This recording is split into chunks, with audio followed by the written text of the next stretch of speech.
Okay. So am I live now? Am I live? Am I live? Let's see. Let me see if I can see myself on my channel. Figure it out that way. Go to my channel. And it says there's 2 waiting. Why are they waiting? Should say that I'm ready to go.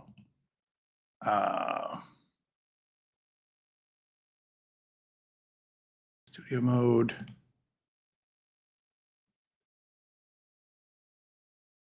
There's 2 waiting. Okay, cool. All right. That's just weird. I wasn't sure if it was actually working because I was not getting the stats here, but that's okay. I don't know how quickly the stats update. Stats were working last time. Who knows if they're going to work this time? So we will see. Let's see. Okay, close. Yep. All right. I believe I'm in live chat. So you can see me there, right? Let's see here. Make sure. Go to my channel. If I pull that up. All right. I believe I'm in live chat. Okay, cool. So welcome everyone.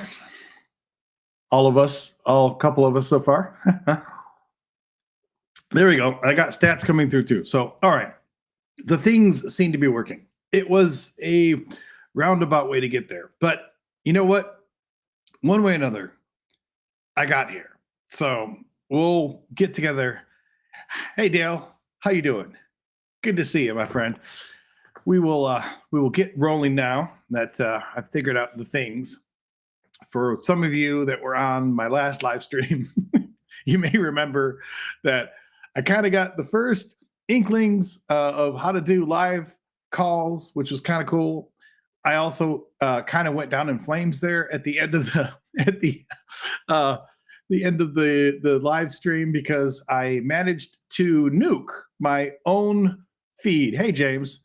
I nuked my own feed coming in from this tool called Video Ninja. So, and then I couldn't figure out in a timely manner how to get it back. If any of you guys were around at the end of the ignominious end of the last live stream, you might enjoy knowing that when I realized how to actually fix the problem of what I'd accidentally done in the middle of the stream, the answer was simply to do undo. You know, undo, like Control Z, like so many tools have an undo. Well, I accidentally nuked my feed coming from the Video Ninja that manages the calls, and yet if I had just hit Control Z, if I had just done undo, the entire thing would have just boom worked fine and everything would have been great. But it took me, it was like 10 minutes after like I finally killed the live stream because I wasn't able to get my video going back again. Then I finally figured out, oh, all I had to do was undo. Ladies and gentlemen, I am a software engineer, and yet I could not figure out that the best way to fix this was just to undo the widget that I had nuked. I know you guys probably don't care about the machinations of this, but I will just tell you briefly that when you're trying to set this up, there's this tool called OBS, and you can put different widgets on the screen, right? So like the widgets control, you see I can turn off the call link, and I can turn off the save my soul icon up there, you know. Well, one of these widgets actually takes the video from this other tool called Video Ninja, and it puts it into my streaming software here. That was the widget that I nuked at the end of the night a few nights ago when I did this. So what's the call link about? That's a great prompt to give you guys feedback here. I have some topics that I want to go through here for live stream, but curious, I'm sure that you must not have been on the last live stream then. So since you're asking that question, I have figured out mostly how to set up live calls, and I had it set up on the last live stream. I actually got 2 people who called in live. One person was just kind of they weren't calling to debate about anything. They were just kind of helping me because I needed someone to help me make sure that the settings worked. And they played along, and they called in, and it was able to work. I had a weird quirk going with the video, but I was able to hear the caller. They were able to hear me. The viewers of the live stream were able to hear it, etc. And then the second caller I had my first troll. That was awesome. I had some douchebag with his audio sucked, and then he was mad because I couldn't hear what he was saying, and then he started swearing at me and everything. So yeah, the last live stream that I had 2 live callers, and one of them was just kind of a cool friend of the channel. Another one was my first troll. So I guess you can say that I'm no longer a troll virgin. I got my first troll experience. But on a broader level, to explain, what's the call link about, you guys know that I've been figuring out how to live stream. Do I want to live stream? If I'm live streaming, what do I want to do? And I've been kind of on the fly, just saying, hey, I guess I'll do a live stream tonight, and kind of just doing it very ad hoc. So I'm kind of triangulating right now on what I want to do with that. I do actually want to do a call enabled show going forward. It doesn't mean that it's going to be nothing but calls all the time, but it seems like there is a decent audience out there for people who enjoy the live interactions. So I think that I am going to go into that. That's why I put the prompt up here, instead of saying like your God isn't real, prove your God or something. I was like, I'd rather take the approach of, if you are a believer, and yeah, Dale says I couldn't understand him either. Yeah, and then he got mad at me and wanted to act like a douchebag. That was really funny. But I wanted to take the approach. Of course, I can't, people can call in, I guess, for different reasons. But I figured if you're a believer, probably for Christianity, but for any religion, convert me. Tell me why I'm on the wrong path.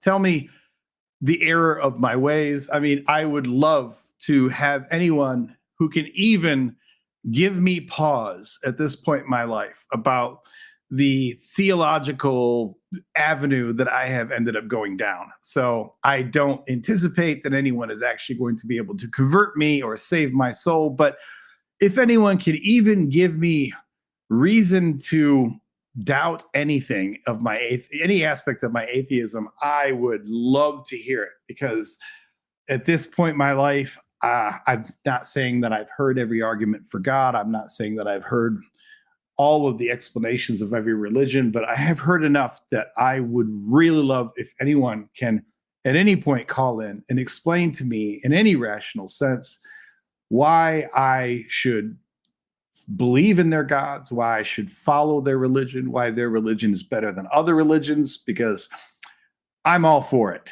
So I also have tonight, we have a return appearance of Nephi and Beelzebuddy. So Nephi and Beelzebuddy are definitely the official mascots of the show. I think that anyone who calls in, I should make them identify whether they are Team Nephi or whether they're Team Beelzebuddy. So we'll keep those there as mascots. I don't have like a good setup where I can like set them. I can put them on the couch behind me, but you won't really see them. So just know that just like Yahweh, most of the time you will not see Nephi and you will not see Beelzebuddy, but they're always there watching you.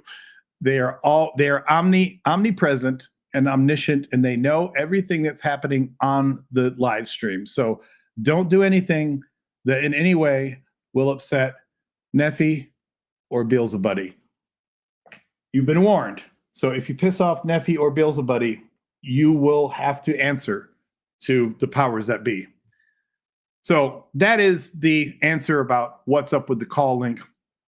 If anyone gets into the the live stream tonight who would actually love to call, I'd love to try that again, if for no better reason than the fact that I'm still kind of working out how this works and seeing whether or not I got my settings correctly. I'd also like to see if I can get through a live stream tonight without bombing out at the end and completely losing my video feed. So we'll find out. Tonight's sponsor is not Sutter Home. Tonight's sponsor is Barefoot Pink Moscato. See, I'm a fancy and complicated dude. I don't just do the Sutter Home Moscato. Sometimes I do Pink Moscato. Sometimes I do vodka and soda. I mean, I'm a complex guy. But tonight, I'm still on the wine train. I'm on the cheap wine train. Curious, you can't be right back. That's not allowed. That wasn't. I didn't authorize that. So remember, as I've said, just like with the Sutter Home, if you go to a friend's house or a paramour's house and they bring out some Sutter Home or some Barefoot Pink Moscato, that means that they are a classy person and you are in for a really good time. So this is high class right here. It's about half a step away from prison toilet wine, but that's how classy I am. In lieu of callers, I did not plan to just sit here tonight and wait for callers. I do have some subjects that I want to talk about. The first subject that I'm going to bring up is we're going to talk about child sacrifice. Isn't that fun? Didn't you just want to watch a live stream tonight about child sacrifice? Oh, one more thing too, that for anyone who's watching or anyone who's watching the replay or what have you, I want to. I've done this enough times now that I'm thinking I want to pick a night, one night a week, when I want to aim for a live stream. So I would appreciate any input from people as to what night they think would be best. Obviously, if it's a night that you could watch, that would be at least one good reason to do that. But I'm also trying to think, I don't know all of the other live streams that are out there, but like when I did my last live stream on Sunday night, a few people had pointed out that I was kind of butting up against the line, and I think Justin was doing something. There were a couple other major people doing stuff, and I can't avoid everyone else's live stream. But if there is a hole in the schedule at all, it wouldn't hurt to try to aim for that. But anyway, if you guys have any ideas as to what you think is a good time slot to target for something that might be a regular weekly event, still doesn't mean that I can guarantee I will do it every week because, life. But I want to get that hammered down because probably TMI for you guys, but I'm hoping to be starting a new job soon. And when I start the new job, you know how it is when you start a new job, suddenly you don't have as much free time during your day that you can take away from work in order to do YouTube stuff. So you kind of have to be a good employee. And I would like to at least get the idea of a regular scheduled night down so that I can kind of work a schedule around that and not have to worry that I'm butting heads with the new job that hopefully will be starting soon. I will have news on that front happening pretty fast. But along those lines, let me kind of set up, in lieu of callers, of course, what I wanted to talk about originally as a subject that I thought would be fun to go through in a live stream. And that is the subject of child sacrifice.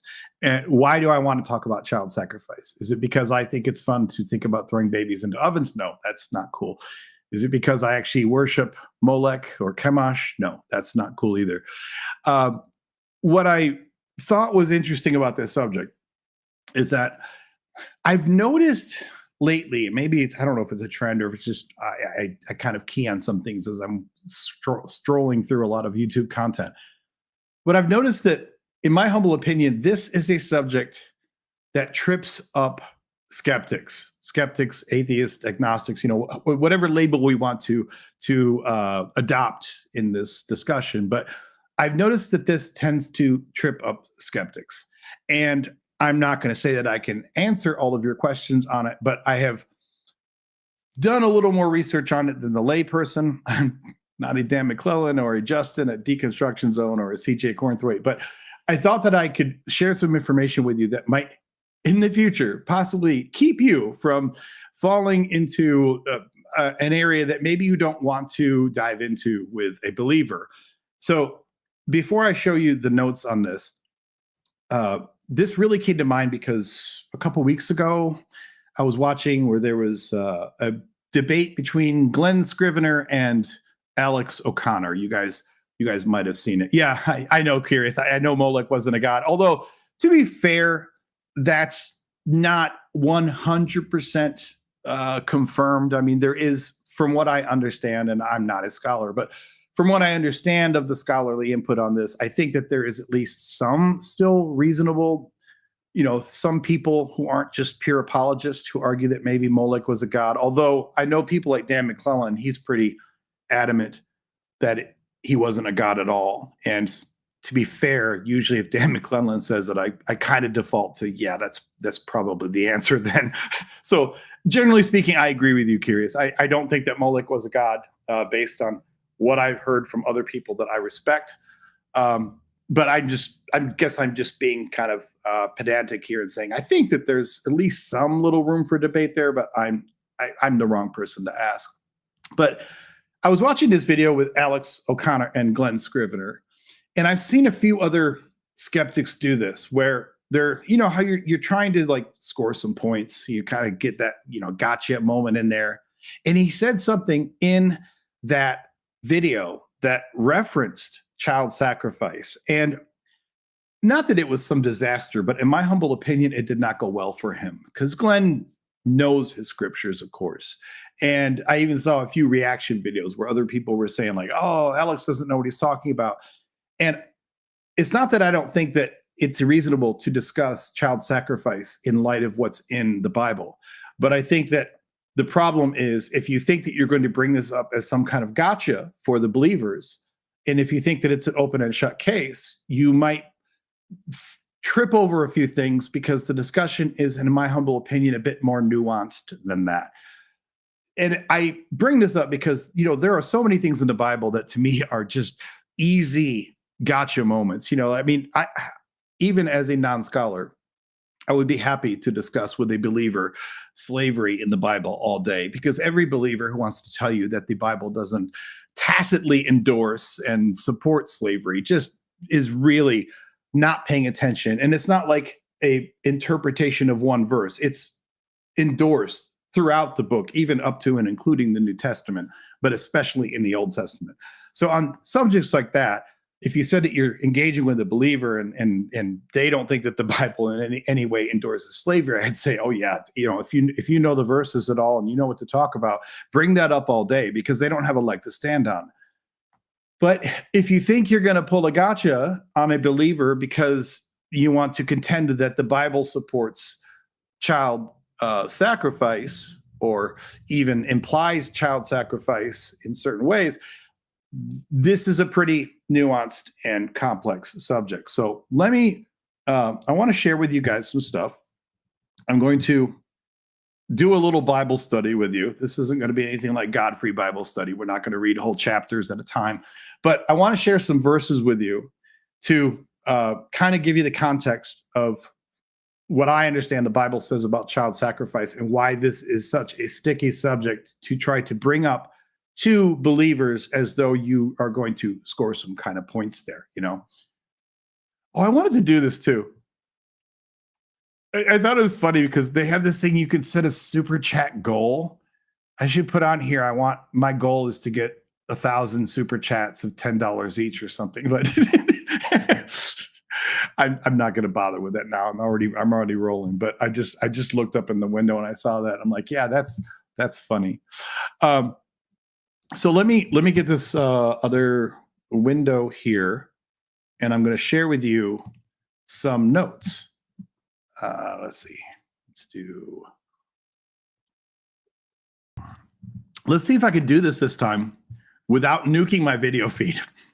That's going to be the first test of whether or not I have evolved at all in my live streaming sophistication.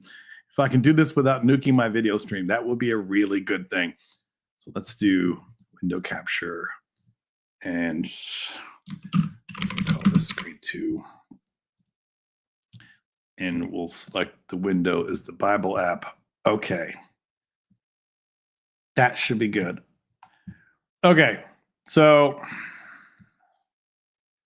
I don't know. I think I'm just gonna plop that on top of me because you guys know I'm here in the background. I guess I'll shrink it a little bit because then we can still see, I don't know, the prompt or something.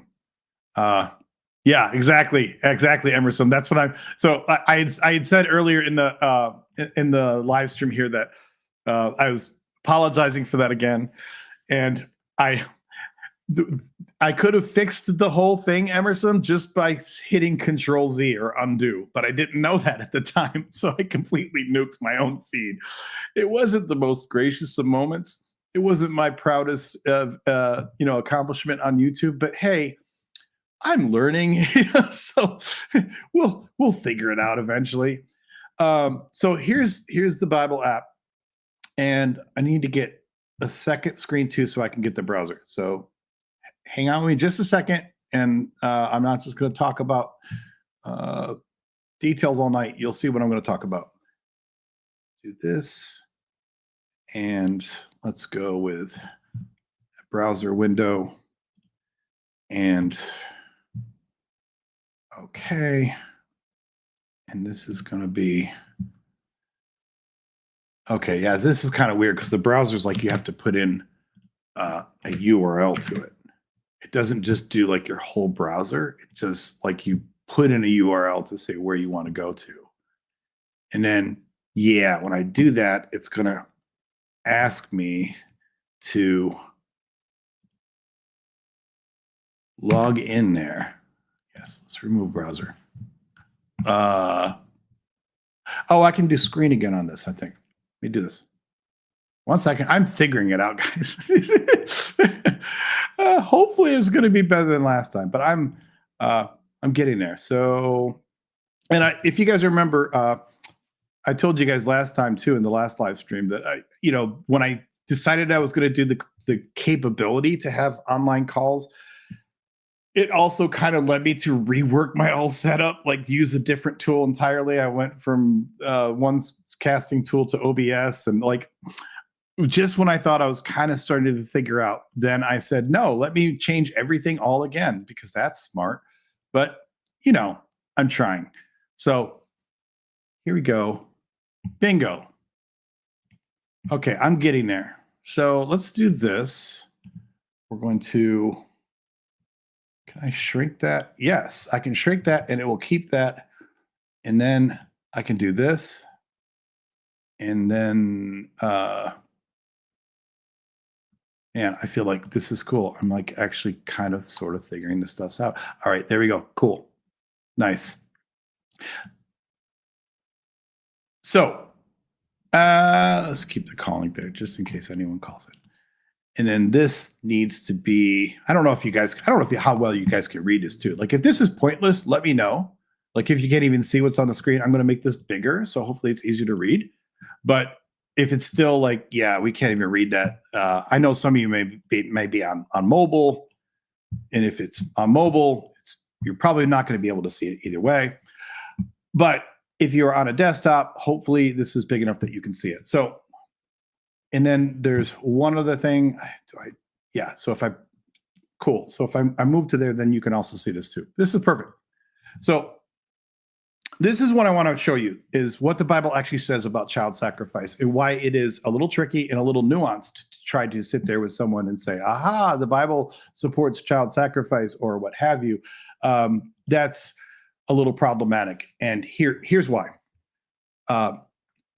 I haven't put on here to pull up Abraham because we all know the story of Abraham, right? We know this. He was supposed to sacrifice his son. He was told to sacrifice his son. He was stopped at the last minute by the angel of the Lord. I didn't put that here because I feel like that's so self-evident. Everybody knows it. But you could probably add it to this list of nuanced and problematic aspects if you're going to try to discuss child sacrifice with the believer. And the reason that is because, of course, to anyone who understands that child sacrifice, even commanded but not gone through with, is disgusting, well, then they're going to see that whole story as being problematic as hell. of course, we all know that Christians look at it and say, but no, the angel of the Lord saved him and that he didn't have to sacrifice his son. So that you can go around in that argument forever. I don't know if there is ever any good way to come out of that argument with a believer. I will acknowledge this about it, though. Even though it is a disgusting story, and it was one to me that is completely devoid of any positive morality, there are arguments that aren't explicitly outlined in the Old Testament, but it's kind of part of Judaic tradition in some circles, that even if you think that the Abrahamic story is disgusting, there is an argument there that says, okay, Abraham being told to sacrifice his son and then being stopped was, in some respects, a moment when this was like a signaling that no longer are you supposed to sacrifice your children. Now, it doesn't say that. It is, damn, JK. JK says, have you ever met a 2-year-old? I can understand why they support sacrifice. My kids are grown, so I guess I can buy into that somewhat. I mean, that's a little harsh, maybe a little bit, but and also I will point out that the understanding is that when Abraham was told to sacrifice his son, he was well older than 2. I think he was like supposed to be like, I'd have to look at, but I think his age is given. I think he's like 13 or 14 or something. But correct me if I'm wrong. I'm not sure, and I don't feel like pulling that up. But the point is, I could sit here and bring up Abraham as the first example of quasi child sacrifice in the Bible, because on one level it was commanded by Yahweh, but on the other level, the Christian argument is that it didn't happen, and that there is at least a broader theoretical argument about it, that some would say, hey, it did not happen because this signaled an end to this required ongoing habit of child sacrifice. But it gets stickier. And this is some of the stuff that Alex O'Connor tried to bring up in his in a passing way in his debate with Glenn Scriven. I don't think that it went well. So I wanted to share these things with you to show you what the Bible actually does or does not say about child sacrifice. So first, let's look at Exodus 13, 1 and 2.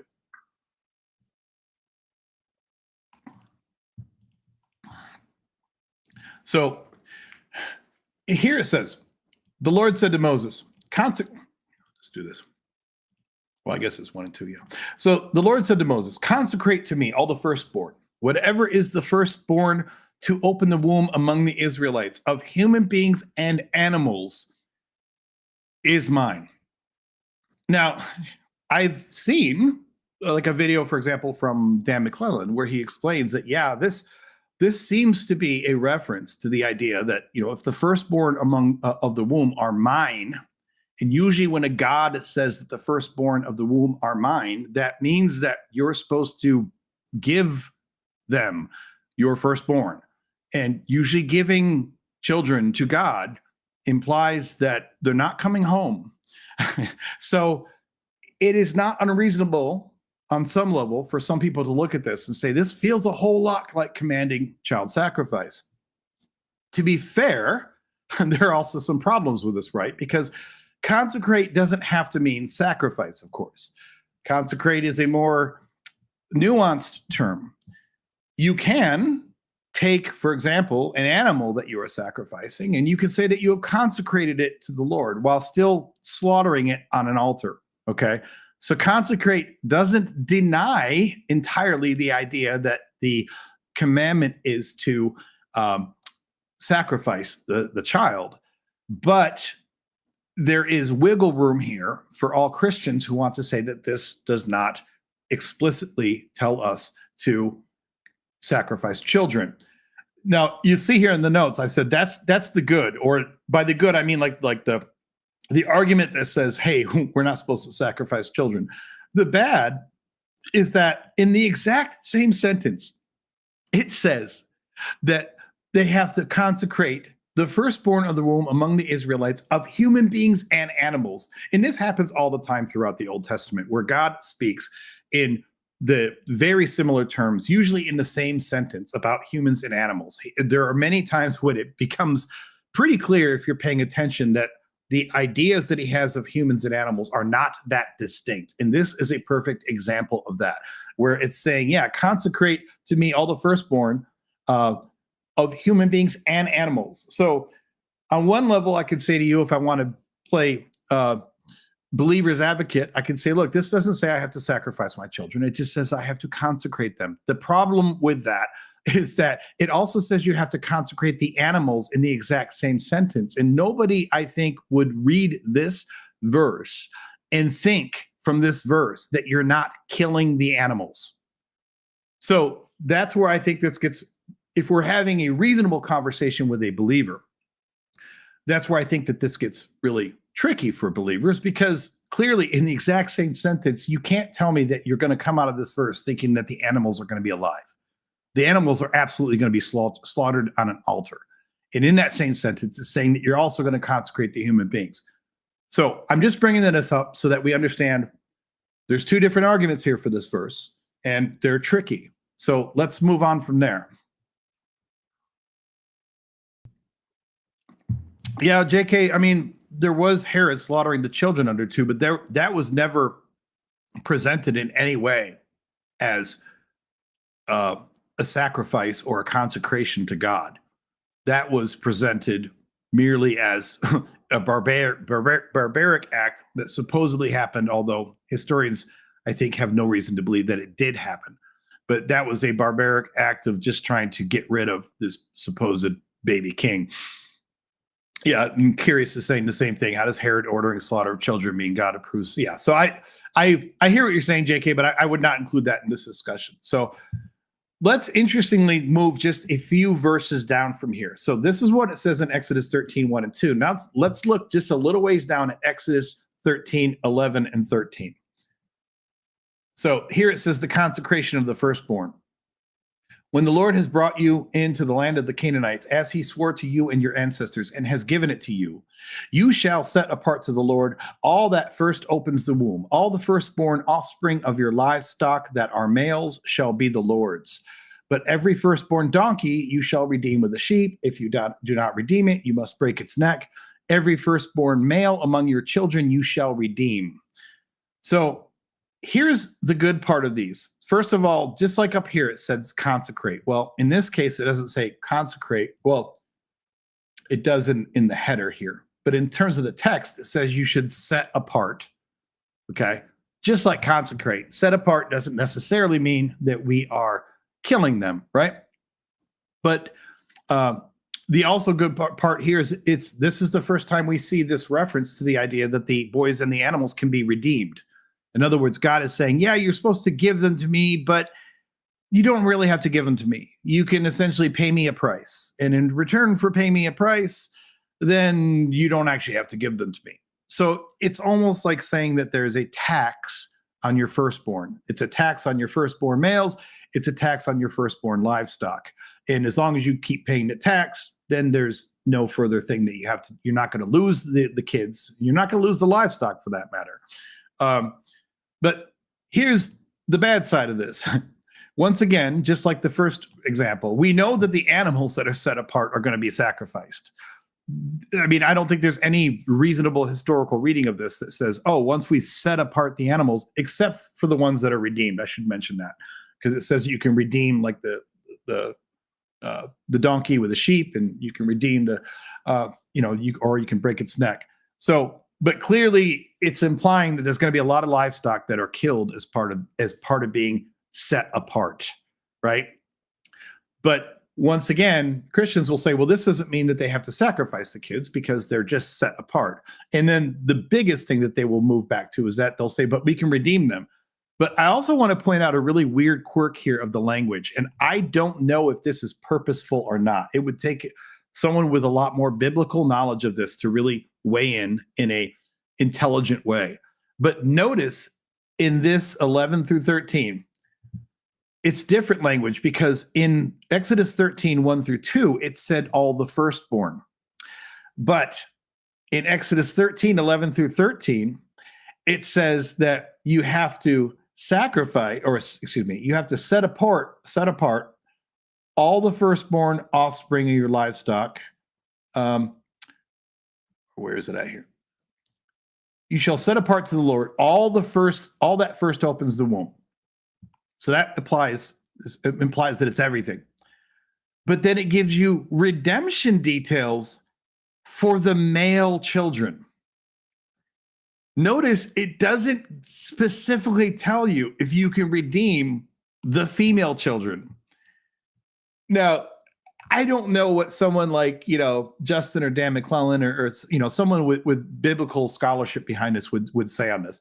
But if we take a very literal reading on this, this is potentially problematic, because it's, on one hand, it's like, yay, we have another command to set apart our children, but we can redeem them. Well, actually, you can only redeem them according to the letter of what this says if they're the male children. If I took this very literally, I could say, well, I guess you just have to sacrifice the female children, because if your firstborn is a female, it doesn't give you an option here for how to redeem her. It just says that, that you have to set her apart.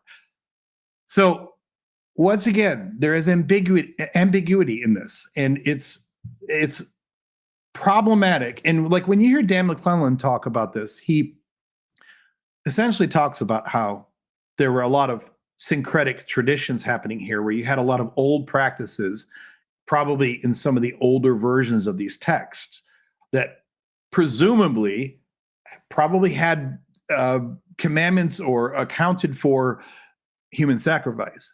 But then you had probably older versions of the text where they were like, no, but you can redeem them. And, they were trying to write in all these other things because they probably at some point said, yeah, we don't want to keep throwing our kids into the fire, and that's not really cool.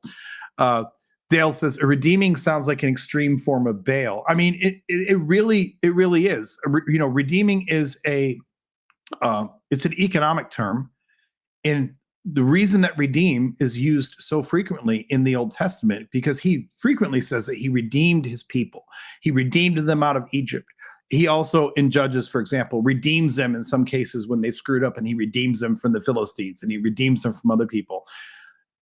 Specifically, the way that word reads is that you buy them back. That's what redeem means. I mean, redeem also has another meaning, like if you redeemed yourself, like if you've done a bad thing, but it's never used in that context here. It's always used in a context like a transaction.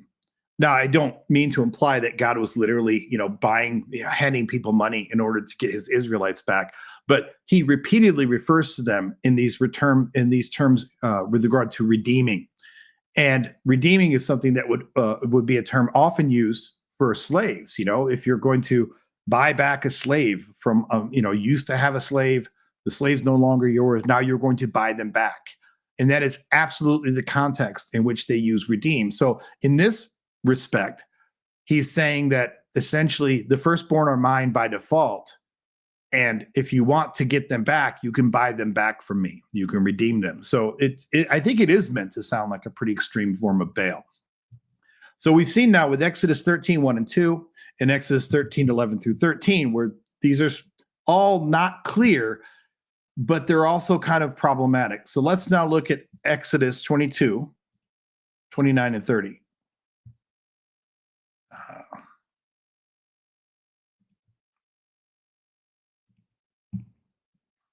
So here it says,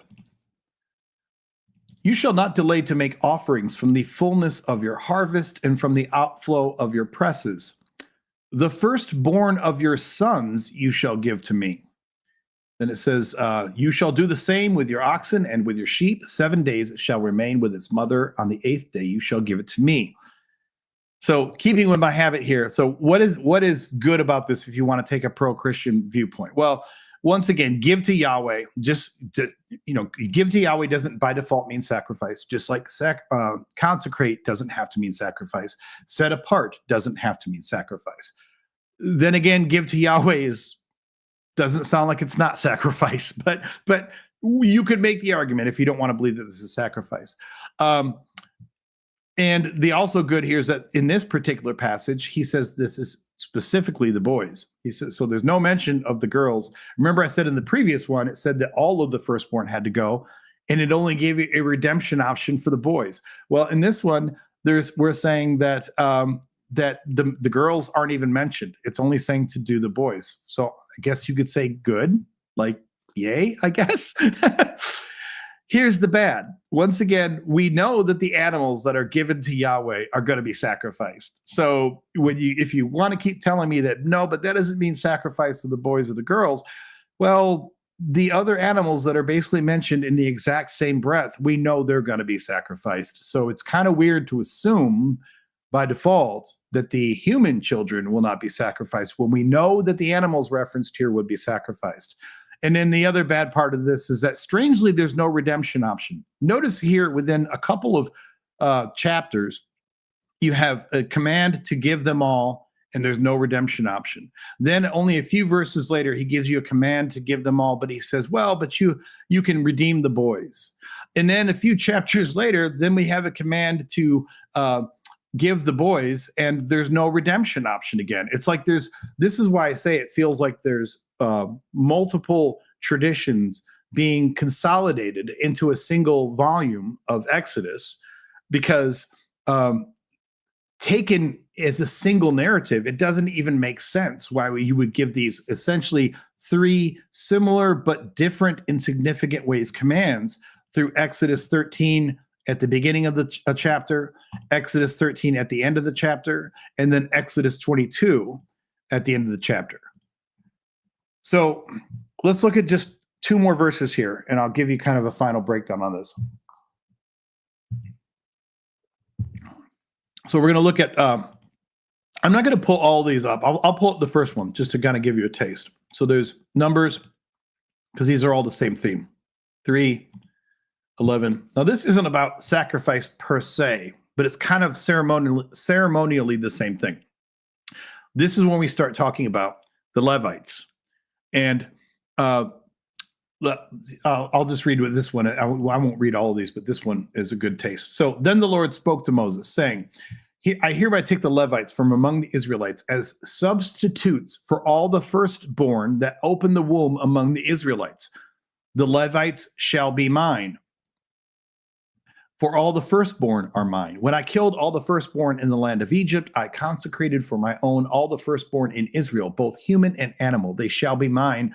I am the Lord. It's always good that he puts that in the end, because if you just weren't sure if he was the Lord, now you know he's the Lord, which actually doesn't read the Lord in Hebrew. It says, I am Yahweh, but that's a whole other discussion. So this starts the Levite tradition.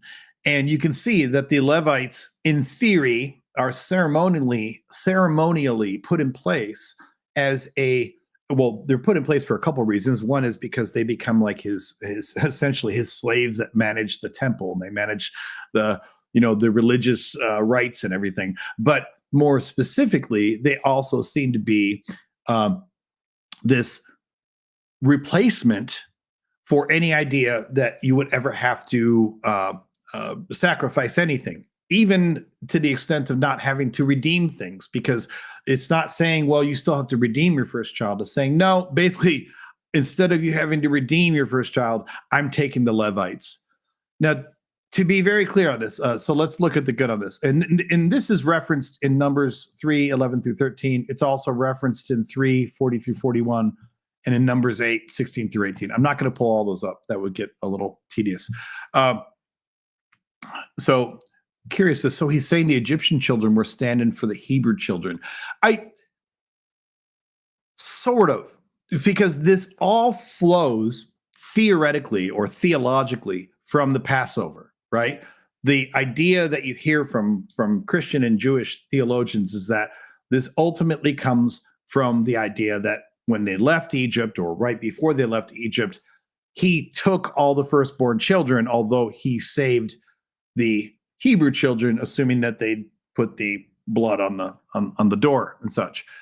But in a way, he's still saying that the children are mine, right? Because he didn't kill them there as part of the plague, so that's good. But then he's giving all these commands in Exodus, and to say, but the firstborn are mine. Either they're mine specifically, and you can read into it what you want from that, or they're mine from the perspective that You need to pay me for them. You need to like pay a tax on them. But one way or another, they're still mine. So it flows from that theological concept. So with the Levites, the good of this is that it seems to be pretty clear that this now removes any idea that this might have been sacrifice, because I don't think anyone has ever inferred at any time that those who were forced into Levite service, because if you read the text, it is force.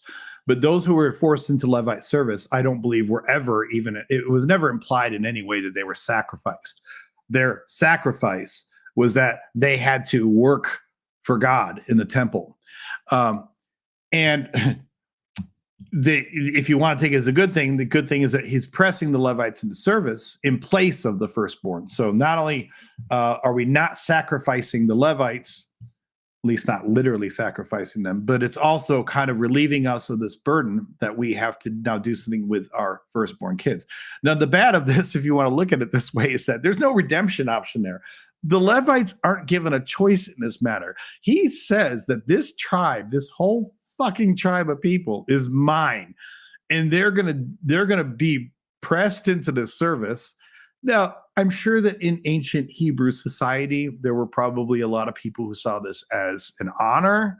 And I'm not trying to claim that every Levite was dragged kicking and screaming into the service of the Lord, but this is far from any kind of voluntary activity on the part of the Levites. They are told that this is what you will do. And if you remember right, there was a place in Numbers where they didn't seem very happy with the arrangement.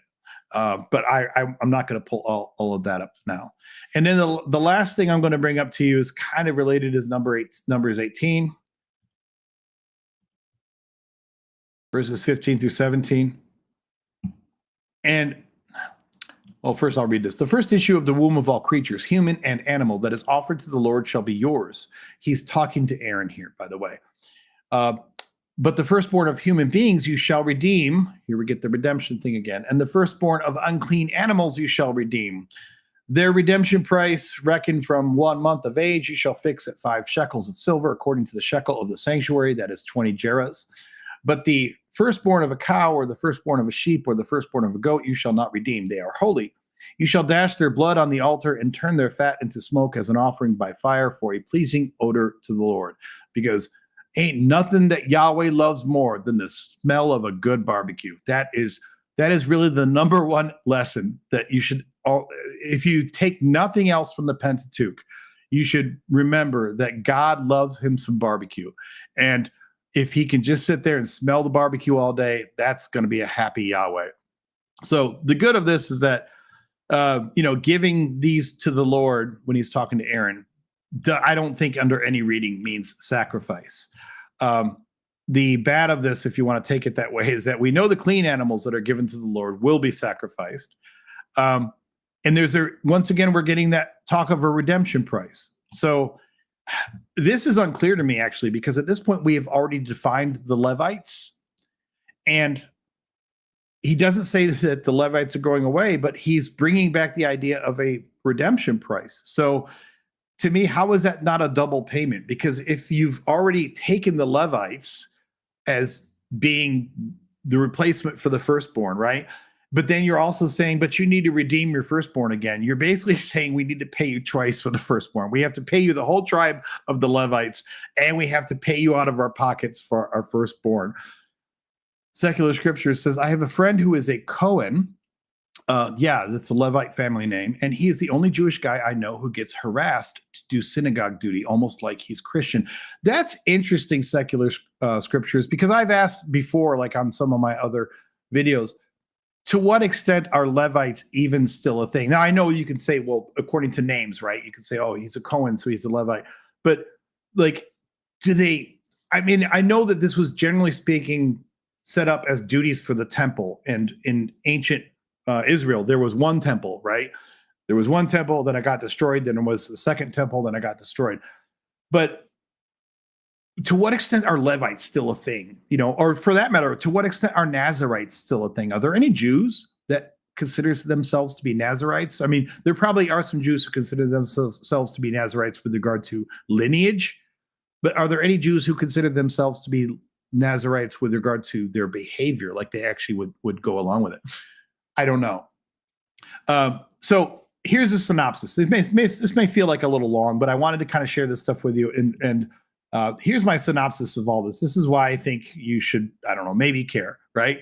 I kind of put it into this breakdown of a table to say, here are the things, not counting the story of Abraham with the not sacrifice of his son, but here are the places where we're really kind of talking about things being given to or consecrated to, whatever verbiage we want to use, but forcefully handed over to God. So you can see in each one of these, I broke down what is to be done to whom and what's the out clause. So the first one, Exodus 13, 1 and 2, we're supposed to consecrate the firstborn boys and the girls and the animals, and there's no out clause there. And it's up to you to figure out exactly what consecrate means. Exodus 13, 11, and 13, we are to set apart the firstborn boys, the girls, and the animals. But you can redeem the boys and the animals.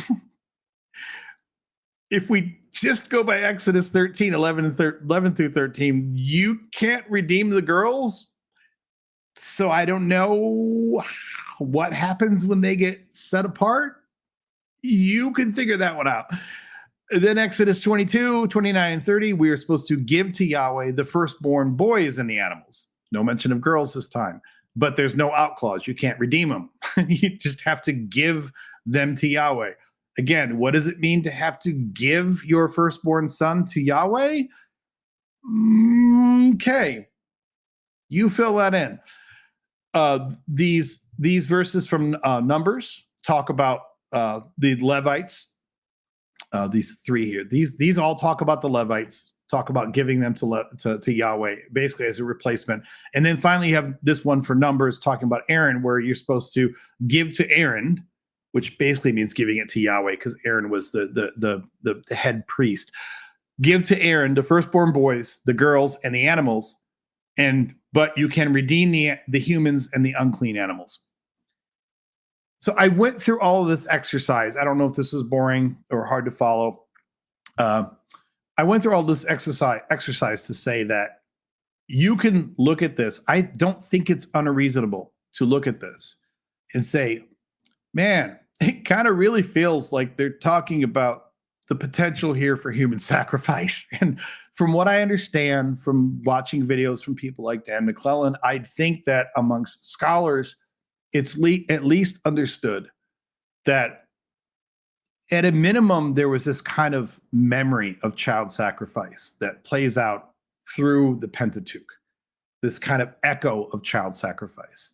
Whether or not it specifically calls for child sacrifice is certainly not clear. And that's why I went through and actually pulled up these verses in front of you, because I wanted to show you how ambiguous they are.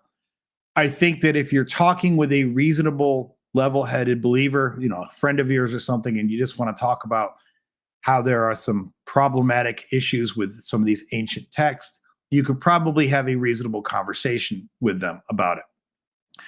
If you want to say, aha, your God supports child sacrifice, I think that's not a very strong position to take based purely on the text.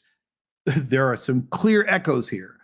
There are some inferences which seem to be calling to, at least, if nothing else, they seem to be referring to older traditions that absolutely called for child sacrifice. But it's probably, unfair in a contentious discussion to try to fling this on a Christian and say, aha, your God supports child sacrifice. And even if we took these verses and read them in the least charitable way to say, look, these are calling for sacrifice of your children, consecrate, set apart. I mean, we know you're going to consecrate the animals by killing them. We know you're going to set apart the animals by killing them. So you could, if you wanted to be really aggressive about it, say, well, then we have no reason to believe that this doesn't also say that you should consecrate the children by killing them or set apart the children by killing them. But we know from later texts, that child sacrifice was absolutely deemed to be a very, very bad thing, which is good because there's a lot of other really, really bad things that the Bible is either silent on or endorses. So it's nice that at least on this level, they seem to talk about it like it really is a bad thing. Like, good on you, Christians. You're on the right side of history for once. And also, I don't think that there's, and I'm getting out of my depth here, but I don't think that there's any strong archaeological evidence that indicates that in later periods of Israeli history, by later I mean, after they've established themselves in the Holy Land, I don't think that there's really good archaeological evidence to indicate that they were on any wide scale doing child sacrifices. So it seems to be frowned upon. I don't know if we have any good. Yeah, I mean, Dale, that's true. It absolutely was common in some regard all over the ancient world, or at least all over the Levant. Because when you say ancient world, that's a big statement, right? Like, I don't know if child sacrifice was done in China or something. Maybe it was. I'm not sure, but I can't even speak to that. But in terms of, the ancient Levant, we absolutely know that child sacrifice amongst many cultures was a thing. And I think that because of the way these cultures thought about things and the way that they saw their relationship to the environment and their gods, I think that there were times when they ramped up the child sacrifice because drought or some other famine or some other pestilence on the land. And also, let's not overlook the fact that unfortunately for some of these ancient families, with the way that they viewed gender, sometimes it was more convenient to say, "Oh, we had a girl. Maybe we can, maybe that's the one we're going to sacrifice," because they didn't, they wanted boys, they wanted, heirs, all that kind of shit. But it's probably a bridge too far to try to level this blanket accusation against Christianity in general, or Judaism, if we're going to be more accurate, about ancient child sacrifice or endorsement of it. So that is my diatribe on child sacrifice. I thought, I was going to do another like standalone video on this, and I thought, what, let me just talk about this on the live stream. And since no one's called for anything, I don't have many viewers tonight either, but that's fine. You guys are cool. Last couple of times I did this, I had like 25 some viewers, but now I don't have so many. I must be boring the shit out of people. So curious, as Google says, the ancient Chinese, particularly during the Shang dynasty, practiced human sacrifice that included children. Yeah, unfortunately, it seems like the more you learn about really ancient cultures, it seems like almost every ancient culture at least had some kind of dabbling in child sacrifice or human sacrifice at some point, especially when you go back as far as times like 1600 BCE. So, obviously we know that there were human sacrifices that took place in numerous different civilizations in the Americas, North and South America. Not every tribe, of course, not every nation, I don't think, did child or human sacrifice, but it was definitely a thing. It definitely happened. Grumpy says, likely not the girls. The sacrifice has to be valuable. Ooh, that's an interesting point, Grumpy. The rules that reference child sacrifice in the Bible all refer to the first male child. They do, but I don't know if you just joined, Grumpy. I was pulling up these verses. I'm not going to pull them up again and bore people with them, but there are some weird places where it says you have to give just your firstborn. It doesn't make a distinction. And then it says you can redeem the boys.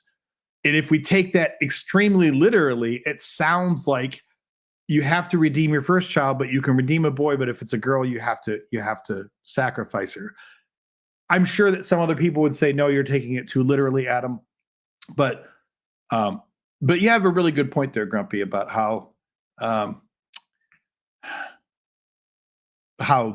there were different ways that they viewed the worth of that. And that if you thought that the kid was not worth as much because of gender, that might in turn make it not a good sacrifice, which is sad to think about. But well, I guess it's not sad I'd like to be not considered not worth enough to be sacrificed. That would be the best possible outcome, I guess. But I guess if it meant that my sibling got sacrificed instead, that's not going to be good. I know who was the king who sacrificed his son on the gates or the city walls to Chemosh, and then Yahweh proceeded to lose.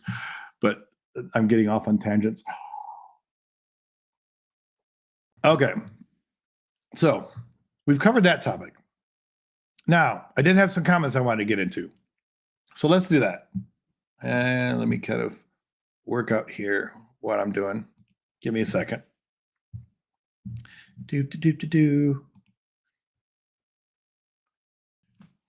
Once again, while I'm pulling this up, everyone make sure to give praise to Nephi and Beelzebuddy. They are the co-hosts for the evening. I expect all of you to sacrifice at least something to Nephi and or Beelzebuddy. It's your choice. I'm not going to make you sacrifice to both of them.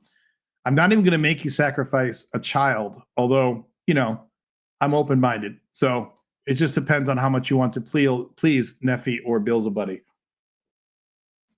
But we can't forget that they are hovering off screen. They are watching you at all times. They're like Santa, but worse. They know if you've been good or bad. And they ain't going to put up with any more of your shit. So make sure that you don't lose sight of Nephi and Beelzebuddy. Where is this? Give me just a second. I'll pull this up.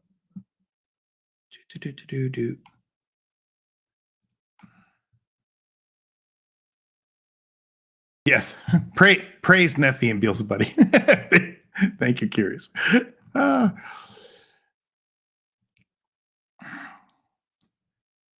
Let me share my screen again here. If I can figure out which one to screen share. Seeing that. Let's do that one. There we go. Okay. I wanted to actually go through these. I thought these would be fun because I got a lot of response on this. So I'm going to sound like such a sad minor content creator that I am. If I put up a poll, if I get 20 or 30 responses, usually that's a lot of responses for me. But this actually, other people must have felt it was as engaging as I did, because this is a comment from another viewer, and I'm doing him a disservice by not giving him credit for this. But I saw this comment, and I just thought, that's interesting. I like that question, whether you're a believer or an atheist or whatever. I think this is a very interesting question. So as you guys know, I put this up on as a poll a couple days ago, not too long ago. And how should I do that? Yeah, I'll put it over here. Do it like that. Okay. So I don't know. Again, I don't know how much you guys can see that, but it's at least I kind of got it on the screen. But the poll question was, if God is the cause of all things, sin doesn't exist.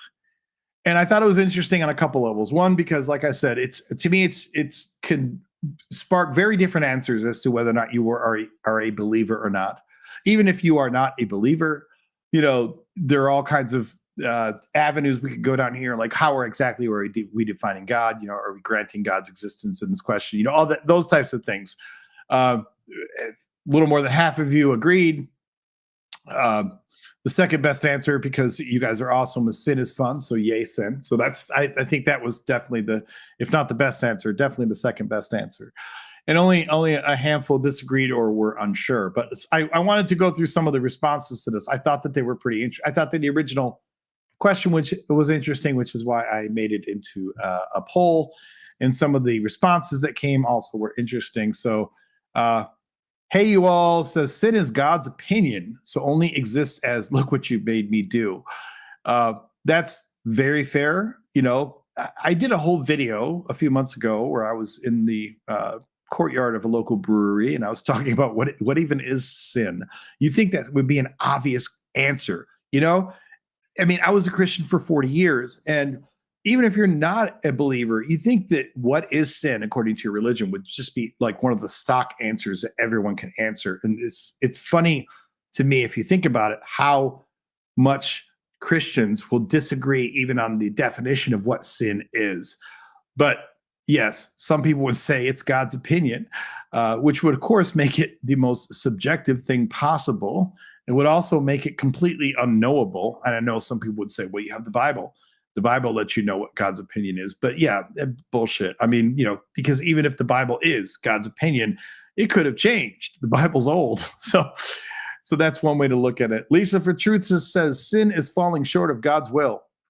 If God controls everything, there is no going against his will. So this, to me, is always an interesting discussion around sin and free will and all of that, because I know the standard apologetic for this, which is that we have free will, and therefore we can all choose to go against God's will. We can all sin, according to the standard thinking there. But I like that this points out that it's falling short of God's will, but if God controls everything, then there is no going against his will. One thing that I don't hear talked about enough in apologetic circles is this. I'm not bothered by people who believe very strongly in free will, and I'm not even bothered necessarily by people who believe very strongly in an omniscient God. I am a firm believer that if you believe in true free will, and by free will I mean like libertarian free will, like I can literally at any point make any choice, I don't know how you reconcile full omniscience, meaning knowing the future, knowing every aspect, just not of the past and of now, but of the future, with true free will. And I know people will work themselves into circles over this, and they will argue that, well, but you have free will, but God already knows what choices you will make. But I believe at a theoretical level that if there is, because free will is essentially randomness. I don't know if you guys are going to follow me on this or not, but to me, when I say randomness, what I mean is this. A lot of times when we talk about choice and when we argue about whether or not free will exists, we often get bogged down in these discussions about, well, there's always something that consciously or subconsciously drives you to make a decision. So, those who don't believe in free will will say that it was still driven by something. And those who believe in free will, even they will say, well, but there's something driving your decision. But there are some decisions that just are random. And the example that came in my head the other day is if you're eating a bowl of M&Ms, and for the sake of argument, let's even say that all the M&Ms are the same color. Okay. So there's no even, choice about, well, I like to eat the green ones first or the orange ones first, even though they all taste the same. But there's not even that distinction. It's a bowl of identical M&Ms. And let's just argue that I'm sitting down having a snack. I'm going to eat the entire contents of the bowl. But at some point I have to eat the first one, and then I have to reach down and grab another one, and I have to reach down and grab another one. And every time I reach down and grab one of the M&Ms, there are multiple ones that I could grab because, there are multiple ones on the surface that would be easy for me to grab. So my point in that weird analogy is to say there's no logical reason why I would pick one M&M over another. And yet eventually when I reach my hand in, I'm going to end up grabbing one M&M and not the others. And that's why I say that free will in its purest form is indistinguishable from randomness, because there's probably no logical process that you went through or that you think that you went through to pick one M&M over the other. You're just reaching in and grabbing one M&M and eating it, and then reaching in and grabbing another and eating it. And it's not even a conscious thought process, and it's not even a logical thought process as to which M&M you eat. You're just grabbing one. You don't care. But if there is true free will, I argue that it's indistinguishable from randomness. And if there is true free will, I don't know how you can reconcile the idea of a true omniscient God, meaning knowing in the future any side actions that would have come from me grabbing one M&M or the other. And I know usually you'd say, well, the future is going to stay the same whether I grab the M&M on the left or the M&M on the right. But you never know. There could be side effects. There could be branching universes, whatever we want to say about that. I don't know how you reconcile the idea of having a truly perfectly future, prescient, and omniscient God while still saying that you have free will. And so if you think that God knows everything about the future, then it doesn't seem like you have free will. And if God knows everything about the future, then God already knew that you were going to sin because he controls everything, yada, yada, yada. Daryl says some physicists say we don't have free will. A lot of people say we don't have free will. Physicists, philosophers, etc. This is an oversimplistic statement, but I'll say it anyway, just for the sake of discussion. A lot of times believers believe in free will because their worldview or their belief system is hinged upon free will. Because if you don't have free will, although Calvinists kind of throw this idea in the toilet, but that's a whole side discussion. But most believers want to believe or need to believe that you have free will because, of course, they don't want to think that you're going to burn in hell when you had no free will. They don't want to think that you are going to, suffer consequences if you didn't actually have free will. But it also depends on how far you want to take material consequences, materialism, and how, again, whether or not you believe that randomness, even in the synapses of the brain, can occur. Right. Like Daryl saying, if we want moral accountability, we have to assume free will. That gets into a lot of rabbit holes. But yes, the general idea, and this is why theists especially cling to free will, is that as soon as you start to set aside free will, then you start to get into some really sticky questions about the idea of moral accountability.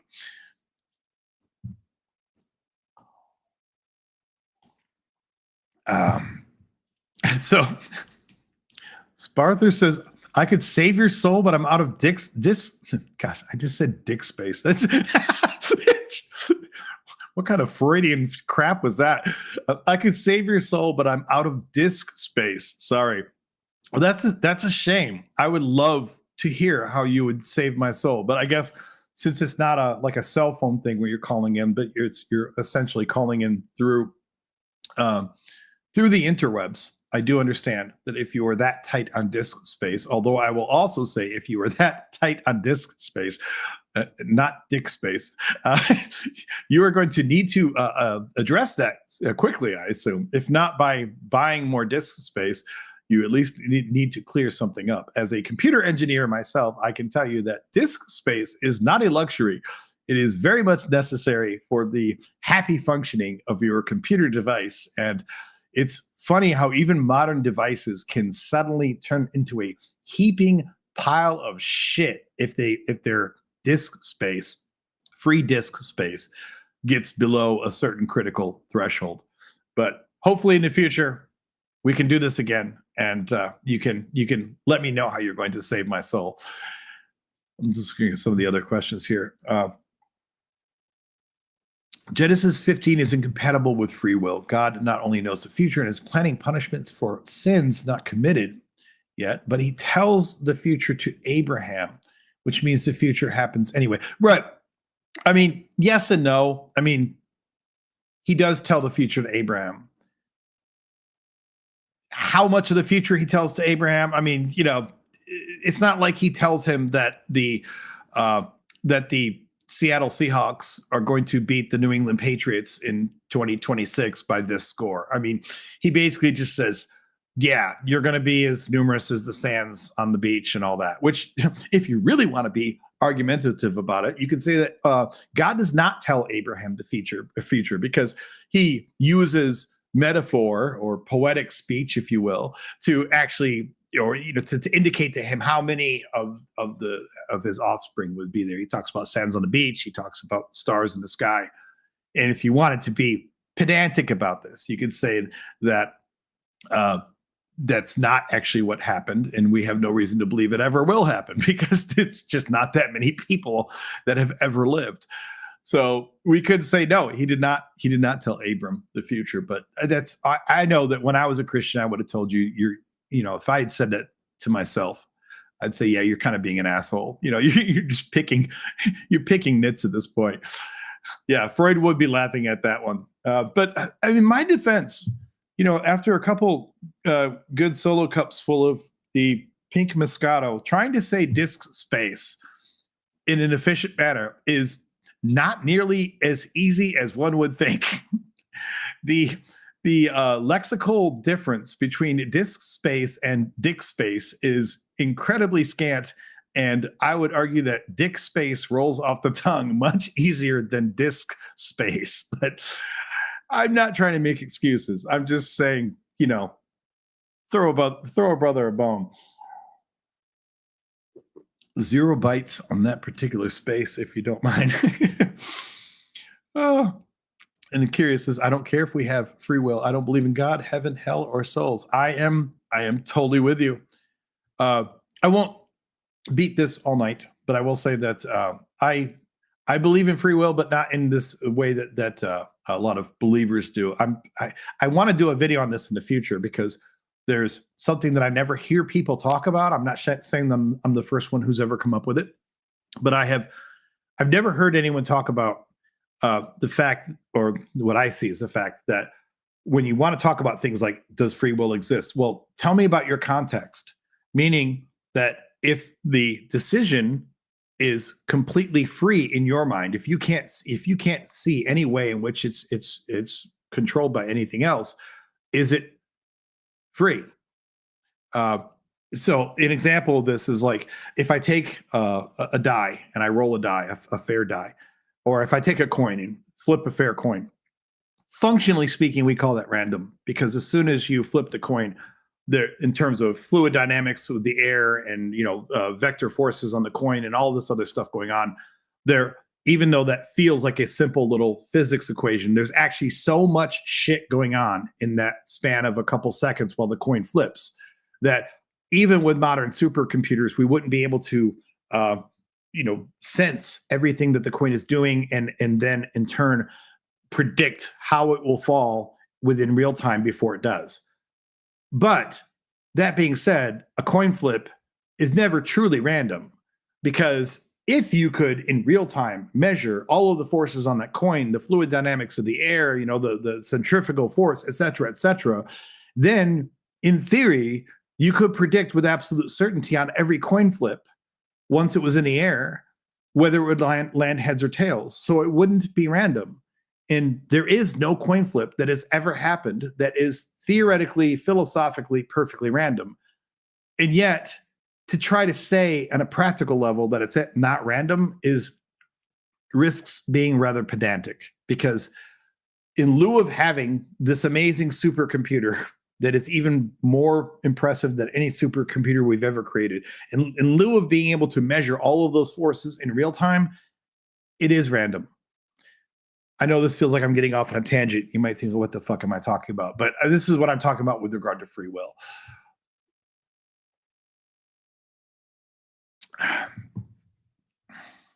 Sparther says, I can save the word soul, but it's pointless to do as it doesn't mean anything. I can also save lots of other words that only point to fictional things. Those words are a waste of space. Well, I mean, soul only takes a handful of bytes. I mean, you'd have to have a really full hard drive to not be able to save even the word soul. But maybe your hard drive is that full. That's possible. Phantom Rick says, I'm living a soulless life right now. That's how I'm saving my soul for later. That's one interesting way to think of saving your soul. Not saving it from damnation, but just saving it for later, like saving the last piece of cake. I'm not using my soul. I'm not dirtying it up. I'm just saving it for later. It's like in a box on my drawer, on my desk or something. That would be pretty good. Okay, looking at some of these other responses here, because I just thought that they were interesting. Sin exists as a means of control. I love this response. Of course, believers would never want to hear this, but prove me wrong on that. Sin is not a control mechanism, the entire framework of Christianity that talks about sin, manages sin, punishes you for sin, guilts you for sin, etc., is absolutely a means of control. I mean, if I really wanted to be esoteric about it, I could say that if we take ourselves out of a Christian paradigm, if we were to move into the purview of another religion with a better God, then maybe sin is not a means of control. But in Christianity, or to be fair, I'm going to say in Abrahamic religions, sin is absolutely a method of control. Sparther, why haven't you liked the people like this video more? Come on, like and subscribe. Yes, that's right. That message, Sparther, is also endorsed by Neffy and Beelzebuddy. They also say that you should all like and subscribe. Although, to be fair, and I don't mean this in a self-deprecating way, but with 17 people watching, I kind of almost know all the people that are watching. Not personally, like I've met them in real life, but I know them as far as seeing all their comments and such. A number of them are members. So I don't think there are too many people, at least currently in. Now, it says that I've had up to 88 viewers over time since I started the stream, but my peak has never been above like 19 or 20. So most of them are absolutely cool beans. I know who they are, know them, in the way that you know YouTube people. But I appreciate the pimping on my behalf. That is very much loved and appreciated. Then Lewis Little says, if God is the cause of all things, then God is the biggest darn sinner of all, which is fair. I would really love to hear, well, I know what the Christian, I was going to say, I'd love to hear a Christian response to that particular argument, but I know what the Christian argument would be. That Christians want to hold on to this idea that God is truly hey, Bacon and Bush, look at that. Welcome to Voltaire. Hey, drink for Bacon and Bush. You are awesome. I take back most of the bad things I said about you, Bacon and Bush. No, I didn't say anything bad about you, but but thank you very much. I appreciate your support and welcome to the club. I would like to say that, like as being a member, you get access to early videos, although right now there's a grand total of 2 videos that aren't published yet that you have access to. It just depends. Sometimes I get way ahead of it and there's like 10 videos that you have access to. Other times I don't have as many. Although I posted tomorrow morning's God-Free Bible Study is currently available for members. Next Wednesday's God-Free Bible Study is currently available for members. And then the next 2 episodes that also come from Judges are being edited by my wife.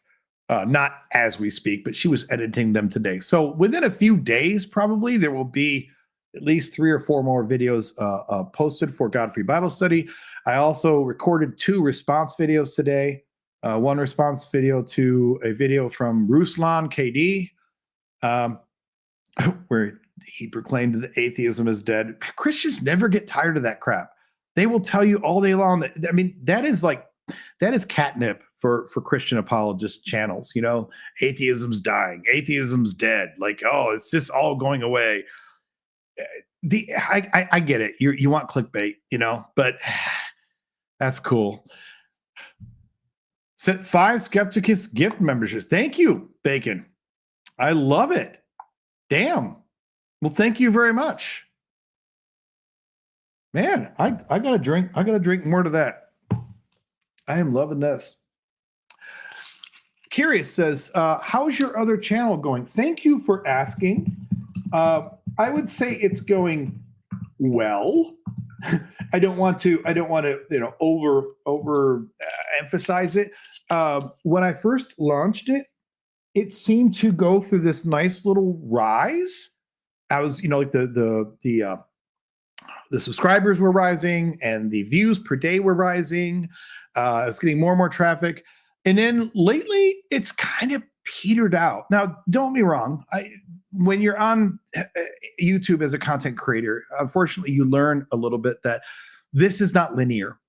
It's rare that your success or growth on a given channel is linear. It seems like sometimes, you get these spurts, and then other times you kind of stagnate and you don't know why.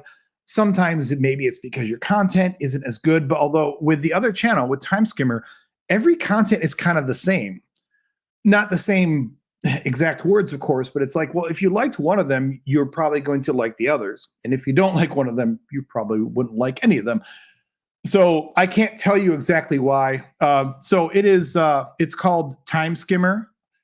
I don't I put out a video on it on this channel a few months ago when I launched it. I don't normally talk about it a lot on this channel just because it's not related to this channel at all in content. And I don't want to be that guy who is trying to push to you this this other channel that you may not have any interest in because it has nothing to do with the content on Spartacus or Skepticus, excuse me. But I'm pulling it up here now, so at least you can see it. View your channel. So it's called Time Skimmer, and the concept of this, again, it's not directly related in any way to Skepticus. This is a history channel, and the concept is that every episode, the episodes are usually about 15 minutes each, so they're shorter than my episodes here. And the episodes are each a chronological march through a month in time of U.S. history. They started at January of 1763, and this was the first one. And then currently, the latest one came out this morning. It's at January of 1765. And each one is a 15-minute snapshot. And the sources for this are from news sources from the day. So I research news sources, and then I create these synopsis of what was happening in America in January 1765 and February 1765. And the idea behind that, and I won't sit here forever and pimp it because, again, I know that this might have no interest to a lot of you guys if you're here for atheist content or what have you. And I'm sensitive to that. But since you're asking, the impetus for that is that I'm a history buff. As much as I love history and like history channels, history channels on YouTube or what have you, the only downside that I would give to them is that they tend to be just random episodes from all over time. So you'll see maybe it's a great history channel on YouTube, but they'll have an episode about the stock market crash of 1929, and then they'll have an episode about the Battle of New Orleans in 1812, and then they'll have an episode about about Woodstock. And maybe they're all really great episodes, but they're also so disjointed because you're jumping all over, and you don't really get to have a sense of how history was marching forward by following these random episodes of history like that. So I created a channel for American history that is American history presented in the way that I would like to consume American history, which is to actually know, at least on a somewhat concise basis, how things were going in chronological order, because of course that's the way history happens, right? History doesn't happen 1 year and then 10 years later and then 30 years in the past. I mean, history happens chronologically. So that's what I created. And I launched that 6 weeks ago or so. It's doing good. It's just that, like I said, it hasn't been a clear rise upward. It's got 245 subscribers right now. I got a couple thousand. I got like 1,500 watch hours. So it's building. It'll take time. You got to find your audiences and such. And 3 times a week, new episodes come out. I have new episodes right now recorded through the end of April. So Tuesday, Thursday, and Saturday, a new episode comes out on Time Skimmer, marching forward another month. So there's my pitch. I wouldn't have done that, but you guys asked, so I appreciate you guys asking. And it's doing well. It's not monetized yet. That's always a nice milestone for how it's going, but it's going well. So I'm excited about that. Let me switch back to my Skepticus account here.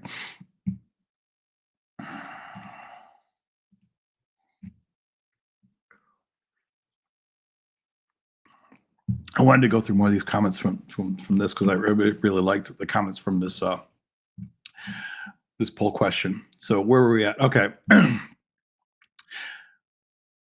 J.H. Salem says, I think this reality is like God's prison. We are all shards of God's eternal soul, which was split and distorted into many living beings who think they are separate. The universe makes matter and energy conscious so that beings can gain wisdom and experience. And in the end, all will return to the source like rivers entering an eternal ocean. That's fine. I, I, I appreciate that comment, J.H. Salem. It's a bit new agey for my taste. I know this is going to shock anyone watching right now, but I'm not very new agey at all.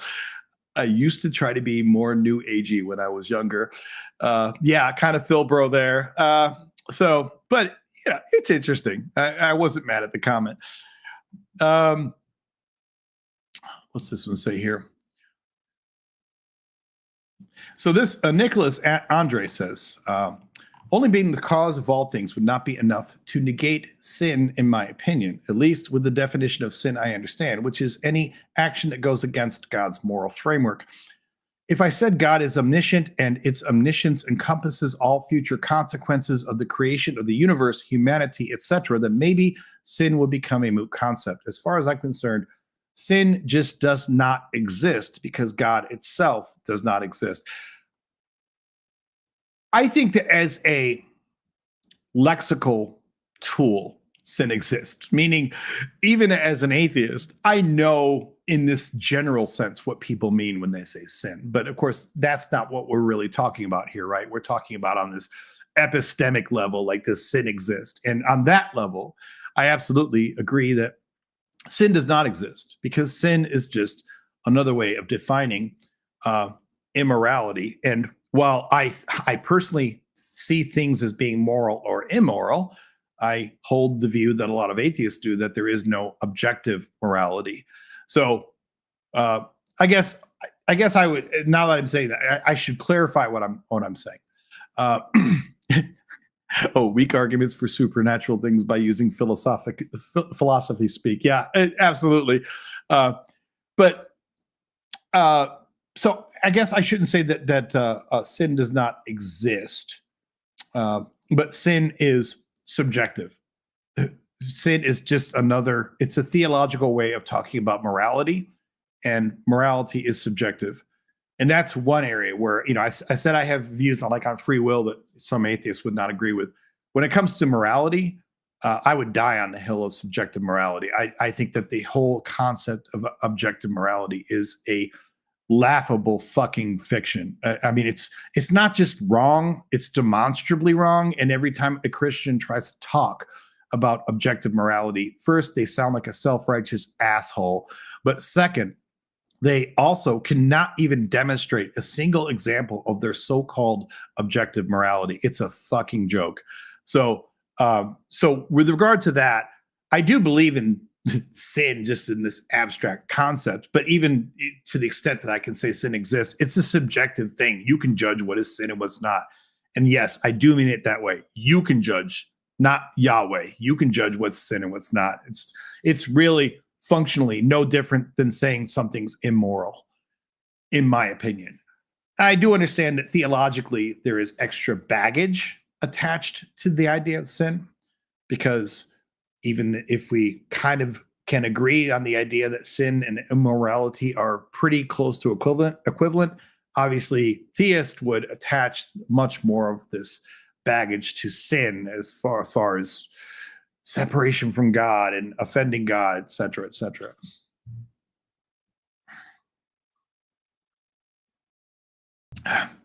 Yes, there's absolutely no objective morality. It comes from a mind. The reaction video that I recorded today, I have to edit it, but it won't take me long. Reaction videos I can do really quickly. They don't take long to edit. The reaction video that I did to Ruslan KD will be talking about objective morality, amongst other things. Because Ruslan KD, big shocker, is just another Christian dude who thinks not only that he has objective morality, which is a fucking lie, but then he also thinks that you don't have morality if you don't subscribe to his theory of objective morality. I know, it's a big shocker. Here is Jenna. She says, this is something interesting. I wanted to pull this up, and we're going to do a little quick Bible study on this too. So she says, sin is defined in 1 John 3, verse 4 as transgressing the Torah. If the Torah is the God's will and command, it follows that sin is of his devising as well. Now, with that definition in mind, do Adam, Eve, and those guys until the giving of the Torah at Sinai deserve an apology? I think so. So You guys know I've read the Bible multiple times, although I haven't read deep into the New Testament in a while because God-free Bible study isn't there yet, right? And I've done some videos talking about the New Testament, but I haven't actually sat down and reread the New Testament in probably 10 years. Eventually, I will get there because God-free Bible study is going to get there.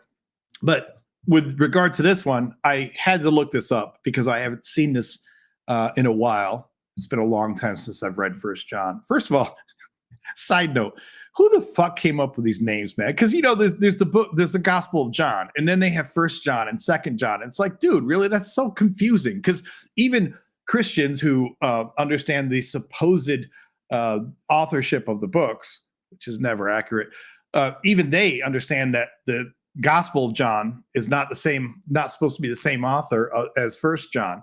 So I just wish they would have called it Joe instead. I don't care if they had to make up the name, just call it Joe, because otherwise you're just being confusing, man. But let me pull this up here and we'll see. Get back to, okay, there. Okay, you can see it there. So let's look at 1 John 3:4. And this may seem really pedantic for me to dive into these first, but I thought it was kind of interesting to see specifically what they're talking about with 1 John 3:4. So let's look at this.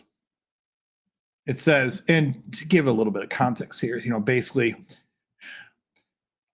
well, there's not a whole lot of context to give. It's a lot of proselytizing is what it is. But it says, everyone who commits sin is guilty of lawlessness. Sin is lawlessness.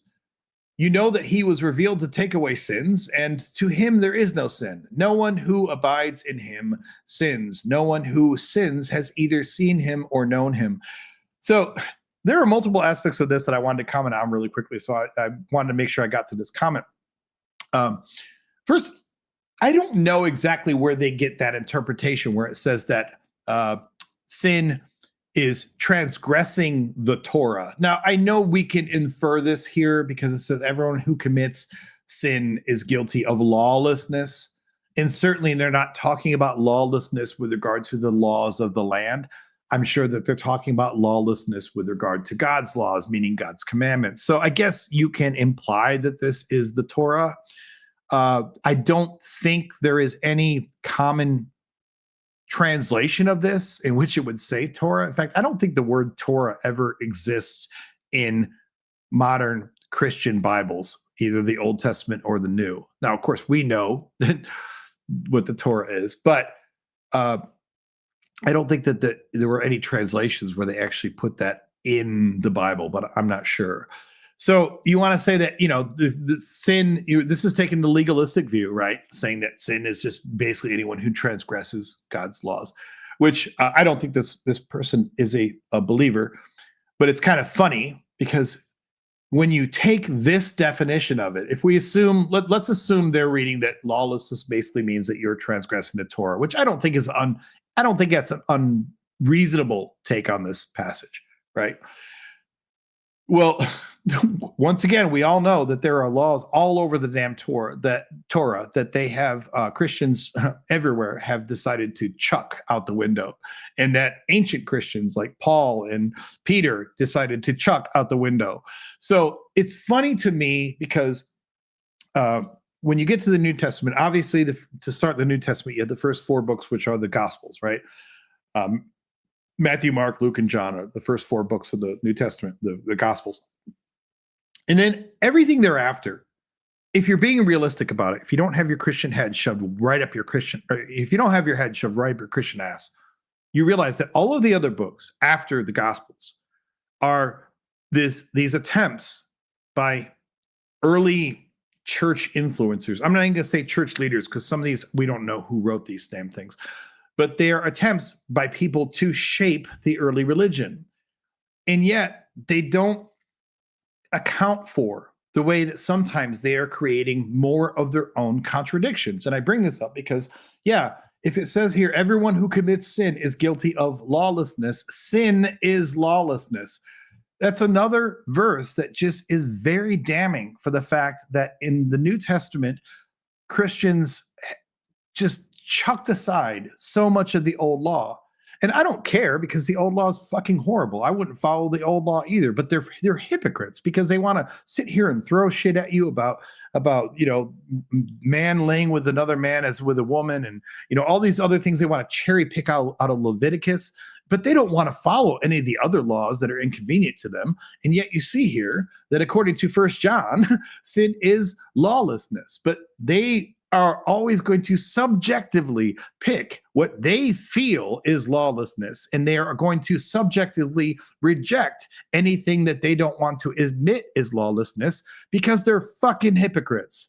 And I know I'm going on a rant, and I'm sorry because I don't hate all Christians or anything like that, but sometimes, like when I start talking about these type of issues, it kind of gets my blood boiling because, like, how do you read passages like this and then still tell me that you don't have to follow these old laws? You're a fucking hypocrite. That's all you are. And it's fine if you want to tell me, yeah, I'm not following all those old laws. They're bullshit. That's great. I would support that, but then stop throwing the laws that feel convenient to you in everyone else's face and be a damn adult. But this is another example where someone writing later in the New Testament, because this is one of the last books of the New Testament. You have 1st, 2nd, 3rd John, Jude, and Revelation. Now, I say that knowing that these aren't all presented in the chronological order that they were written, but theoretically, this is like one of the last books of the New Testament, right? And once again, more contradictions about all the shit that you guys can't get right because you can't be bothered to have any consistent credo. You can't be bothered to have any objective standard for the morals that you want to throw in everyone else's face. You know why? Because you're fucking hypocrites. That's really all it comes down to. But then the other part of this that I thought was really fun is that, they point out that here it says sin is lawlessness. And if we accept that this is referring to the official laws of the Torah, which is the Pentateuch, basically, then they also Jenna brings up, now with that definition in mind, do Adam, Eve, and those guys, until the giving of the Torah at Sinai, deserve an apology? Because there were centuries of supposed history that transpired before Yahweh, the Almighty God, could even be bothered to bring his laws to the people. I mean, that just blows my mind. If you want to tell me that this is the omnipotent, omniscient, omnibenevolent, perfectly just God, and yet he couldn't even be bothered to communicate his laws to his own people until centuries after they had already been living and dying all over the earth. Wow. That just makes no sense. I mean, even crappy banana republic countries have a set of laws basically from the first date that they start. They almost have some kind of set of laws that they start with, but Yahweh didn't. Yahweh, the omnipotent, perfectly just creator of the universe, couldn't be bothered to actually tell people what the rules were until centuries after they had been living and dying all over the earth. Yeah, that makes sense. That makes total sense. What the fuck, dude? Oh, some of these. Another one of those New Testament contradictions that I love is, I think it's 1 Timothy, where it's, the whole love is kind, love is patient, love is not jealous. And people want to say God is love, but God, Yahweh, specifically identifies himself as jealous. But then later on in the New Testament, they're saying, no, love is not jealous. Well, if God is love and love is not jealous, but God is jealous, make it make sense. Okay. No, it's not going to make sense, is it? It's not going to make any sense at all. Yes, the Torah, the literal definition of making shit up as you go along. I couldn't agree more. Not just making it up as you go along, but I talk about this. You guys, Curious knows this. Any of you guys that are watching the Godfrey Bible Study know that I've been talking about this numerous times throughout Godfrey Bible Study, that it's so clear that they have taken multiple books and smushed them together. That's a technical word, smush. You have to use that with a very technical way. And I kind of understand, like, clearly they had competing written traditions for some of the same stories. And at some point, I don't know, 1000 BCE or 900 BCE or something, when they started coalescing their stories together, they decided they wanted to put these into official scrolls like in the temple. So they started combining these stories into one. And on one level, I can understand that they had this desire to not adjudicate what got in and what didn't. They didn't want to make that judgment. But the flip side is then they just ended up taking it all and stuffing it into the same book, even though in many cases, it just doesn't make any damn sense and it creates contradictions. And I bring this up because you might think I'm going down a crazy tangent, but because curious is, literal definition of making it up as you go along. I mean, yes, the whole damn thing's made up.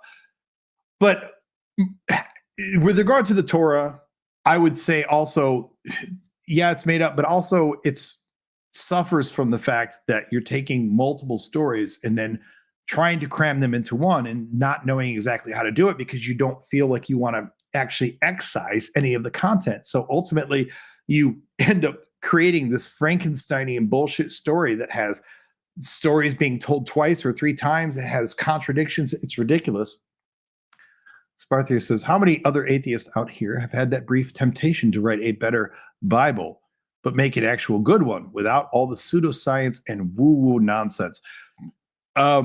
Speaking for myself, that is one thing that I have never had a temptation to do.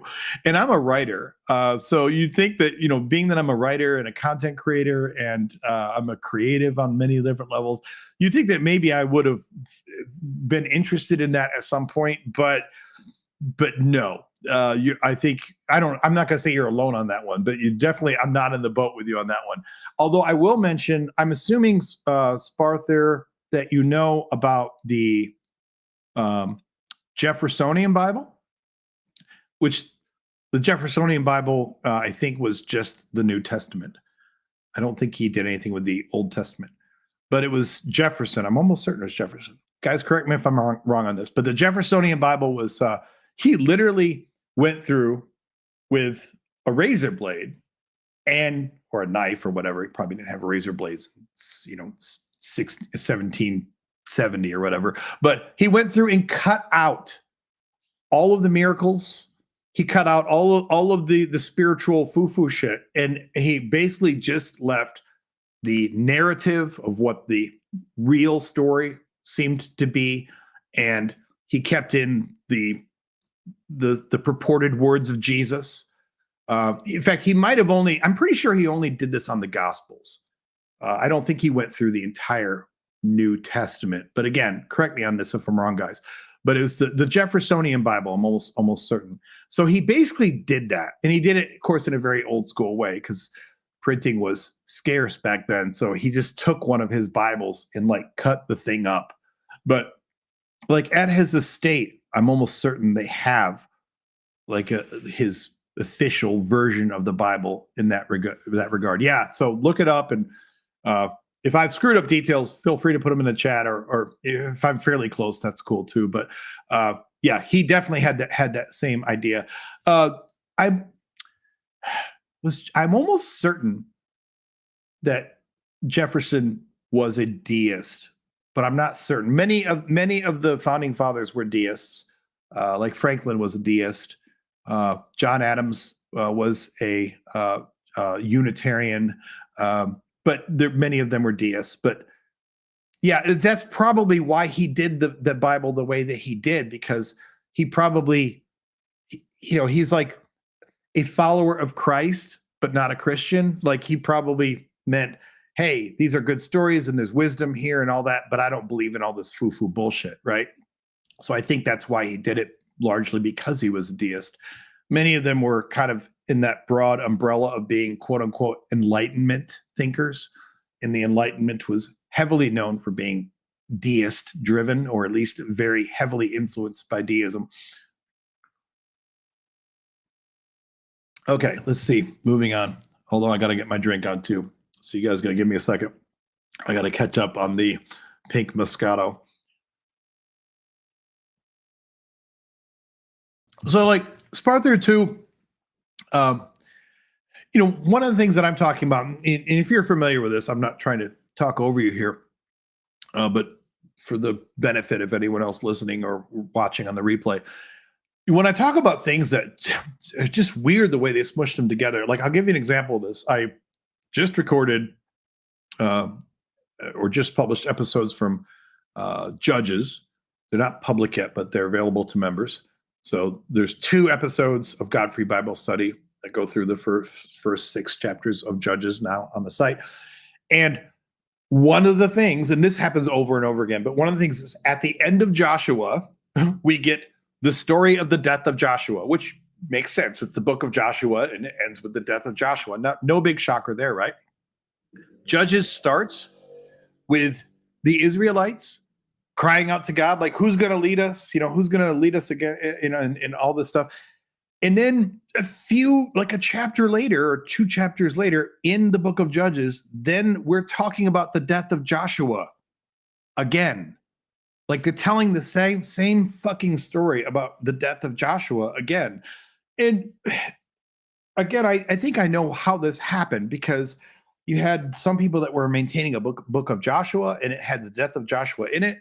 You had other people that were maintaining a book of Judges, and in the book of Judges, they accounted on some level for the book of Joshua. And when they decided to start compiling them all together into a single volume, and I say that word loosely because it was never back then a single book, right?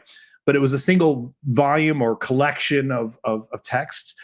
They didn't want to start just excising pieces of the holy text. So rather than pick and choose what stayed, they just kept everything together, which on one level I can understand, but it's so weird when you read it. It's like, dude, we just read about the death of Joshua, and now I'm reading again about the death of Joshua. Like, get a fucking editor. But okay. But it's a weird scenario. Oh yeah, I forgot that too. He arranged the Gospels in chronological order.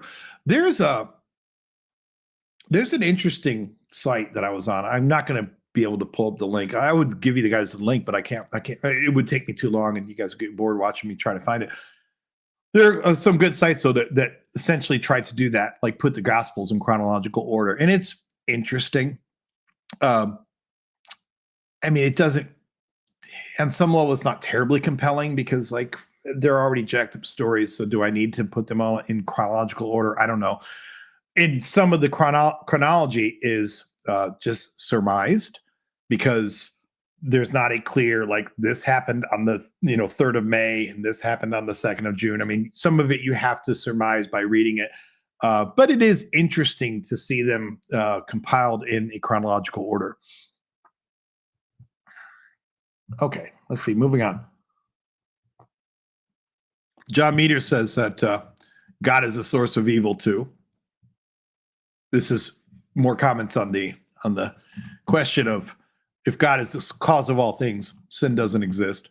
Which I just wanted to highlight this because when I was a Christian, this is actually one of those things that I would have probably argued pretty strenuously against. How can God be the creator of evil? But there is at least the one famous passage that says he created evil, although that somewhat depends on the translation. Some of the translations use a different set of terms there. And there also are Christians who obstinately demand that God isn't just the creator of the world or the universe, but instead that God is the creator of everything, meaning even abstract concepts. So even if the Bible didn't have the passage that talks about God creating evil, there are some Christians who will absolutely say, no, even abstract ideas, if it exists in your mind, then God created it. But of course, when you go down that path, then that means, there's some really sticky stuff there. There's some horrible stuff that if you're going to attribute it all to God, wow. I mean, then you're going to assume that God created the concept of assault. You're going to assume that God created horrible concepts. But if you really want to go fully down the unrestrictedly omnipotent path, it leads to some really dark places. Let's see here.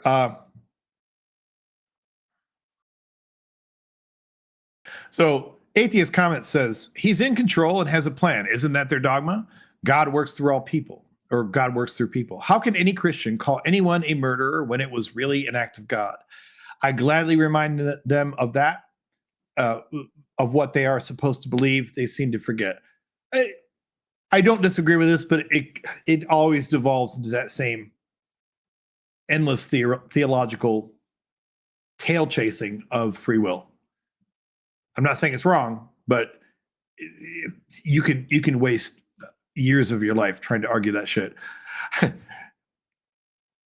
So here's also where it's referring to the Old Testament saying that he created all things, including evil, calamity, death, mute, good, bad, etc. Now, I will say this. There is that passage. I don't have it off the top of my head. Justin, of course, would know it. He'd be like pulling everything up, right? I'm not Justin. But there's that passage that says or strongly implies that he created evil. I do not believe that there is any verse in the Bible that explicitly says that God created sin. If I'm wrong on that, call me out. But I don't think that such a verse exists. Now, I know you could say, well, evil, sin, okay, 6 one way, half dozen the other, right? But I'm just saying that depends on how literal we want to get about this. So C. Thellus or C.T. Hellis, I don't know how you say that.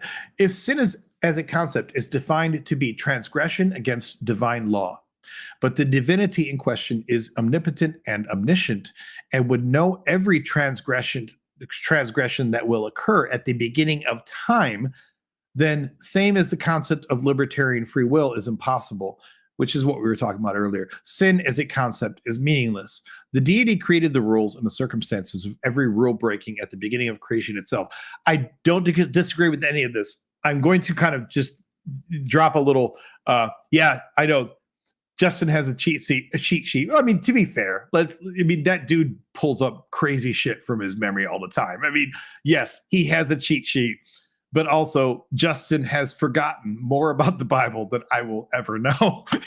Mad respect to that guy. I really, and I think everyone here in the live stream knows, but just in case anyone didn't hear, last week he was gracious enough to have me sit in as like a guest, hang out on his show, and that was really cool. Also, it was great for the channel. I got like 200 subs in a day. It was fucking awesome. So it's great, but great kudos to him. I mean, I liked him long before I ever got to sit in on his show, but it's crazy to see what he pulls from his brain. I will say this: I don't want to be, nor am I ever going to be 1% of what Justin is or Dan McClellan is or anything like that with regard to deep biblical knowledge. But it's weird how, especially since I've been doing this channel, I almost feel like I'm getting this spidey sense. Yeah, Bacon and Bush. Yeah, I know you came from Justin, so I appreciate that. I appreciate that so much. And I appreciate his graciousness. Like, here's a guy who's got, what is it, like 80,000 subs or something, and he's got 500 people watching his live stream. And I guess he had seen some of my videos, although I didn't know that. I didn't know if he'd ever seen any of my videos.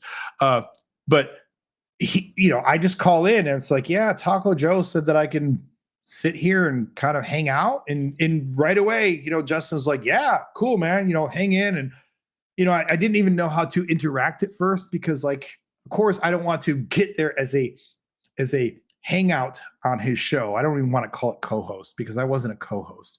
I don't want to be there. Someone is hanging out and then taking over the show. Right. So I kind of felt my way around, like how much to jump in, when to talk, and I know I stepped over Justin a few times, didn't mean to. And he was really cool with it. Like he didn't seem annoyed with me or anything. I'm sure he's probably had experiences in the past where he let people in as hanging out on the show, and he probably got annoyed with them or muted them or something. I was really worried about that at first because, like, on one hand, I kind of want to talk on some of these things, but on the other hand, it's not my show. People aren't here to see me. But he was really cool, and he put my link in his description and everything, and just big props to him. I'm assuming everyone who's watching here knows about Justin is probably already subscribed. But if anyone watching this now or in the future doesn't know, you should absolutely check out Deconstruction Zone. Deconstruction Zone. William says, that was so exciting to see you on Justin's DZ. I appreciate that. Thank you so much. The one thing that, it says it gets messy with 2 or 3 co-hosts. Yeah, that's true. And that was one thing that was probably fortuitous, was like there was really just me hanging out with Justin. So it wasn't like too much butting of heads, I don't think. The only thing that sucked about that night is I didn't know until after the show was done that my audio was fucked up. It was going through my webcam instead of going through my microphone. But most people seemed pretty cool about it. There were a few, I went back and looked at the replay, and there were a few people in the comments rightfully saying like, this guy's mic is so jacked up, and I just kind of felt silly because it was like, it sounded like someone who doesn't even know how to do anything. But anyway, I felt like I did okay, so I was pretty happy with that. What was I getting into here? I got sidetracked. I'm looking at comments, but I'm also like, it's like I'm having 2 conversations with myself, or 3 or something like that. It's kind of weird. Also, not to bitch or anything, but hosting a live stream by yourself is a certain kind of self-torture. I mean, I have 3 monitors because I'm a software engineer, so that's kind of like my life. But I almost feel like I don't have enough monitors. And at some point, I would like to think that I will have, some kind of active call-in thing going, which I want to get to. But also, maybe on some level, it's good that I don't have a bunch of people calling, because that's just one more thing to manage and thing to think about. It's like, this isn't overwhelming, but there's a lot of stuff to deal with. This isn't like making a YouTube video, which is like a very linear, synchronous process. This is like, I have this window over here that I'm reading off of, and I have my OBS window, and I have this Video Ninja window that shows me if anyone's actually called in. Like, I know you guys are like, wow, he's bitching about having to run a show, but like, it's kind of like juggling a little bit. This is like the digital content creator of juggling. Like I have at least 3 or 4 balls going at the same time here right now. Yeah, Grumpy says, mad respect to all the people who take calls online. The people who call can literally say anything. No thought or rationality required, and will get more belligerent the more stupid they are. Justin does an amazing job of handling that. And I have literally watched some of his episodes just kind of mentally taking notes, because you also have to decide to what extent, like I've seen shows where they will shut people down really quickly, but other shows, they'll just like let the trolls kind of keep going for 20 minutes at a time. And I personally think that Justin has a really good balance of kind of letting the assholes talk, and kind of letting them hang themselves with, giving them enough rope to hang themselves, while not letting them take over the show. And that's a really hard needle to thread. And I'm not going to lie to you, I'm sure it'll take me a while to even get to that point when I start to have callers, because it's hard to figure out, like, how much do you let this asshole keep talking versus when do you put him on mute, or when do you hang up on him, or when do you have other people hanging out with you take over and just start telling this guy he's an idiot, So yeah, I appreciate the callback, Curious, saying, is that 3 or 4 balls? So in the latest Godfrey Bible study episode, I point out that they talk about, I'm used to them talking about Baal and Asherah, but in Judges, it's the first time that I've ever heard them refer to the Baals and the Asherah. And yes, because I am that immature, saying that they're worshiping the Baals on the video repeatedly definitely had me giggling like a stupid damn school kid.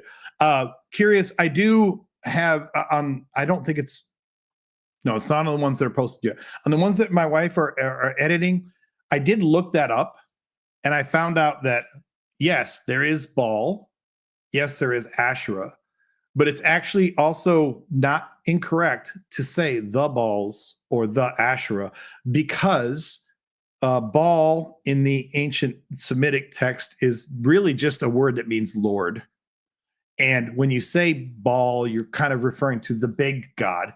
But there were a bunch of other smaller local deities that would be called Baal dash something. And probably the best, most famous example of this that most Christians would know is that there's Baal dash Zebul, which then eventually got transmogrified into Beelzebub. So there were multiple Baals. They worshipped all the Baals, and there were multiple Asherahs apparently. But then it was confusing because it's not incorrect to say just Baal singular or Asherah singular, but it was also understood if you said the Baals or the Asherahs. So Grumpy has a good point. He says, I get the impression that they get more views when the guest is belligerent and they're getting milked for views. If you make money this way, it makes sense, but it gets hard to watch for me sometimes. I totally agree with that, Grumpy. So as much as I've sat here and, given all the kudos to Justin, because I really appreciate his hospitality, I can't sit there every night and just watch his show for hours. At a certain point, I get kind of frustrated with the fuckery, but I have heard Justin not on his, like he was hosting a show with Derek from Myth Vision. And he said that if he gets someone on the line who just agrees with him, which he doesn't like to have, or if he gets someone on the line, even that is a believer, but they're not very belligerent, he said he can actually see his concurrent viewers going down. Because if you're running a stream, you can actually see the little stats. Like right now, I have 16 viewers. I've had 112 total viewers of the stream, and the chat rate is 4, which I don't know. I guess that means like 4 chats per minute or something like that. So he said, like if you get someone on there, I think the belligerent ones do tend to drive the viewership. And that's why I also said I had to sit there and think about like, what balance do I want there? Because at some point in the future, when I have callers, I don't want to just have a call-in show where every fucking idiot who just, is a complete troll and spewing meaningless crap, I just let them talk for 30 minutes. Even if it would drive views, at a certain point, it would drive me nuts. So that's why I thought the prompt to Save My Soul might be more interesting, because I feel like I might be able to have more, what's the word I'm looking for, civil conversations with people.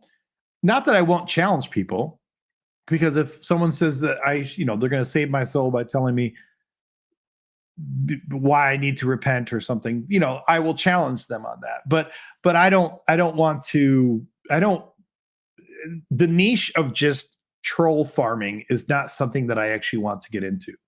So we'll see. I'll figure it out as I keep going.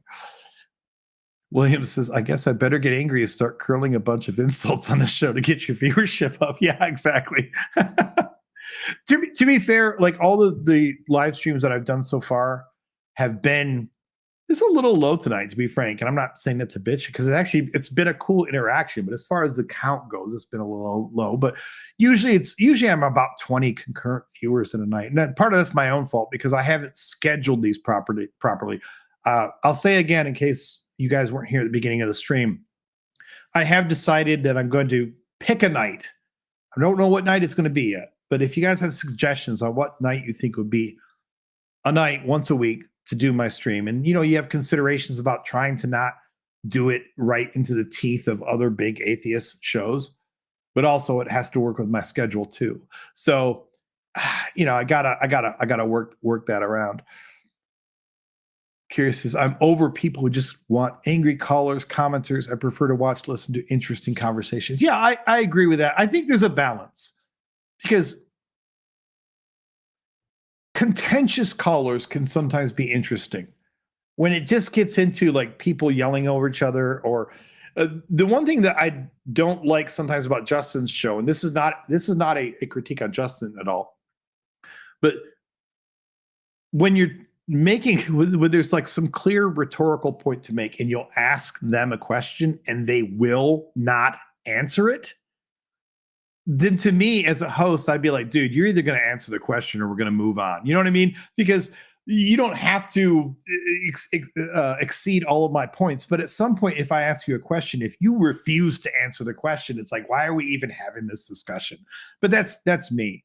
And I'm not saying that as a critique on Justin. I mean, the guy's awesome. So I think everyone has to have their own balance for that. And then, yeah, Spartha says, I really like someone who comes in hot and you see them almost deconstruct mid-argument. To a certain point, there's always this fine balance between hot versus incoherent. It's one thing to come in hot. It's another thing to come in like really incoherent. But I know everyone's all over the spectrum as to what they want to listen to. It's, hey, Edenoy. I'm sure, I don't know how I'm supposed to say Edenoy, but Eddenoi. Nice to have you. I'm glad that you're new and joining. So Grumpy says, I think Joel and Mezzo have the best method for dealing with angry callers. So I'm going to admit something. I've not seen Mezzo. I need to check out Mezzo's show. Joel, to me, I think sometimes has some really interest. I've only watched a handful of his stuff, and I need to watch more. You'd think I'd watch all of Joel's stuff because what is one of Joel's main things? He reads through the Bible. And in fact, I have recently kind of felt like I almost had this little accomplishment because I'm almost about to pass him on my progress. Not that it's a contest, it doesn't matter. But when I first started, I think he was in, I don't know, Exodus or Leviticus or something like that. And now I'm actually about to pass him because he normally does like when he's doing not his live streams, but he does his his Bible readings. I think he always does one chapter per show. I could be wrong on that, but I don't think he does multiple chapters. Whereas you guys know, I usually sit there on my Godfrey Bible study and I'll basically do an hour or so of content. If that means I do 1 or 2 chapters, that's fine. If that means I can do 5 or 6 chapters, that's good too. But have a good lunch. Thank you very much for hanging out. I appreciate your participation. And I will be, you've been coding too long. Yeah, I feel that. I will be doing these on a more regularly scheduled basis once I figure out what night I want to kind of put my stake in the ground in. So thank you for coming here. I appreciate you very much. Thank you for participating and enjoying the show. Okay, so Joel Mezzo, that's what we were talking about. Okay, so going back at other concepts. Give me a second here to catch up to where my other thread was. I'm so confused. All right. Let's see. Okay, this is one thing I wanted to highlight here. Back to the comments on this. And I don't think Verbena is not in the chat tonight, but Verbena has been a regular commenter here. But I thought this was something really good to highlight because even though I don't necessarily want to be too contentious with the people who seem to be on my side, I thought that this was pointing out an interesting point, but also a problematic point. So here's Verbena's comment. The original word sin simply meant to make a bad enough mistake to get yourself killed. It comes from the Greek word hamartia, meaning a fatal flaw or to fatally miss the mark. Whether God exists or not, actions and consequences are still a thing. And you can see someone replied here, Fisher of Rationality says, cool story, but you're wrong. To sin is to offend God, not make a bad decision. And then, shockingly, Verbena didn't really care for that reply. You guys can read that if you can see it on your screen. But I wanted to highlight this because I think that this is Japan. I would love it if we. I wish there was some way to kind of. I don't want to force things on people, but I wish you could force everyone to at least say where they're from. Which of course they could lie. You could say I'm in the North Pole, but it's really amazing. I've said this on other videos or live streams, but this is going to sound like I'm just sucking up to people, but it is a really weird, cool feeling when you have this small YouTube channel, because in the world of YouTube, I'm a fucking ant, the channel's been growing, but there are literally like 3 million channels bigger than mine on YouTube. So I'm no I don't doubt at all that I'm this big as far as YouTube is concerned, but it's still wild to think that you can put out a video or do a live stream and get people talking to you, sometimes in real time, from Japan. There was another guy who was commenting on some of my stuff, and he's in Iran. And I was like, holy crap, that blows my mind. Partially because of all the political shit going on. But still, even if that stuff wasn't going on, like someone talking to me from Iran, I've gotten people from India and South Africa. And it's just really wild to think that even with a channel of relatively modest reach, you, in terms of geographic reach, you could reach the whole damn planet. And that's crazy to me. That being said, so back to the comment. Yes, Grumpy, thank you. So this is why I wanted to bring up this. Oh, actually, one more point before I move off of that. I want to mention that I talk about Japan all the time. It's one of my favorite countries to bring up because Japan, statistically or demographically, that's the word I should use, demographically speaking, is one of the most atheistic countries in the first world. And I always bring this up of course, there are other countries with strong atheist influences, but I bring this up because, all this crap that American evangelicals want to say about how the cities or this country is going to go to shit. And, if you don't have Christ and everything's going to go bad. I'm like, okay, so you think that Japan is just a wild no man's land of sin and horrible things going on. It's just a society burning to the ground, right? And of course, they're always like, no, I don't. I mean, don't get me wrong. I know that Japan has its own challenges. It's not a perfect society or a perfect country, but it clearly is not a wreck of a country. And yet it is. So you're saying not really atheistic? You're saying you don't think that the country is really atheistic? Because I'm just going off of like the numbers I see from like Pew Research Center. Now, to be clear, when I say it's atheistic, there are temples everywhere, but aren't those temples, a lot of them? So by atheistic, I don't mean necessarily non-religious. So like a Buddhist temple is not a theistic temple. A Taoist temple is not a theistic temple. So that's what I mean by that. Now, I understand you could say there's a distinction there, because you could say, well, there's still people with religious ideals, but in America, at least, there is this common refrain from evangelicals, especially from the fundamentalists, who want to sound like if you don't specifically have Jesus Christ in your country, that everything's going to go to shit. Or if you're not at least theistic, everything is going to go to shit. But that's why I always pull up Japan, because I think it's a really good example that, right, yeah, the roots are Buddhist and Shinto, right, but those aren't in any way classically theistic. But I'm not trying to argue with you. I get what you're saying. The temples look the same to me. That's funny. So anyway, back to this comment. As Grumpy's already pointed out. So I love Verbena, but I did think I wanted to highlight this because, yes, this is absolutely an example of an etymological fallacy. And I wanted to bring this up because when I was a Christian, I actually think I kind of would credit to some extent me staying in Christianity longer than I would have if I hadn't been exposed to the idea of where the word sin comes from. I had heard this as well. And when I did, I thought it was kind of a revelation, because for all the years I've been trying to synthesize my problems with Christianity with reality. One of the big things that's almost impossible for any logical person to synthesize is the idea of original sin, the idea that we're all just disgusting creatures that deserve to burn in hell. And how do you reconcile that if you're not a disgusting person? Well, one of the ways that I reconciled it as a Christian is that when I learned that sin came from archery, from a Greek term in archery, and it just meant to miss the mark, I thought, oh, okay, that is so much easier for me to internalize, because I didn't do a bad thing today. I didn't murder anyone. I didn't steal anything today.